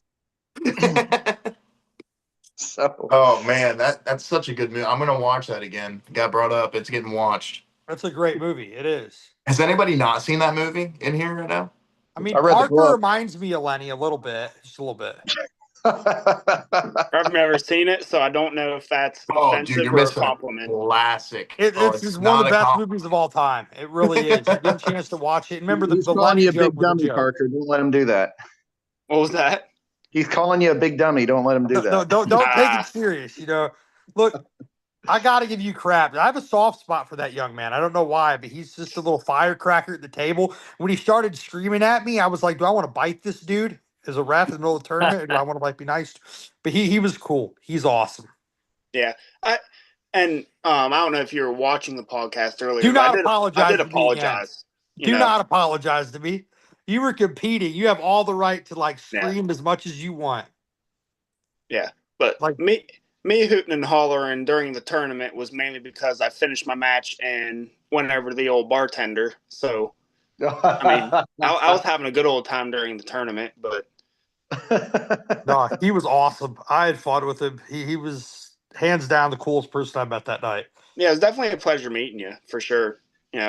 Definitely hearing your story. Starting arm wrestling and losing all that weight and getting I back in was shape. really heavy before that. I lost a lot of it before I got into arm wrestling, but arm wrestling has been the thing that has helped me keep all of it off and continue pursuing it. I mean, Definitely. at my highest, I was 485, and my wife took care of me and had to bathe me. I mean, I was damn near dead. So I mean, arm wrestling has been my way to be like, okay, no matter what, it's never coming back on, and it gives me purpose other than my family. So it's And a there's so beautiful many sport. instances from other people that's been the case. So anyone who's out of shape, I always encourage, hey, you don't have to go to the gym, but try arm wrestling. It's a fun way to be competitive.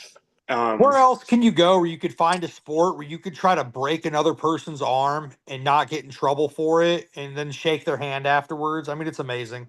Well, that's always been kind of my perspective, because it's not like, because I was a kickboxer before arm wrestling, and you can have man-to-man, one-on-one combat without injuring each other. And Yeah, I obviously, boxed. I mean, that arm boxing is wrestling- my thing. arm wrestling has its injuries, but they're usually self-inflicted. Usually, when you get in the ring, you're getting some sort of injury every single time you get in the ring. Yeah, I mean, when I used to box, it was inevitable. It was something that was going to happen. Yeah, so it's a cool sport where you can have man-to-man strength combat without the guarantee, or for the most part guarantee, of getting injured, hurt, badly punched in the face. So And you meet it's the coolest people. You make some of the best friends you're ever going to make in your life. Oh yeah. I mean, except Billy. We can't count him. He's not very cool.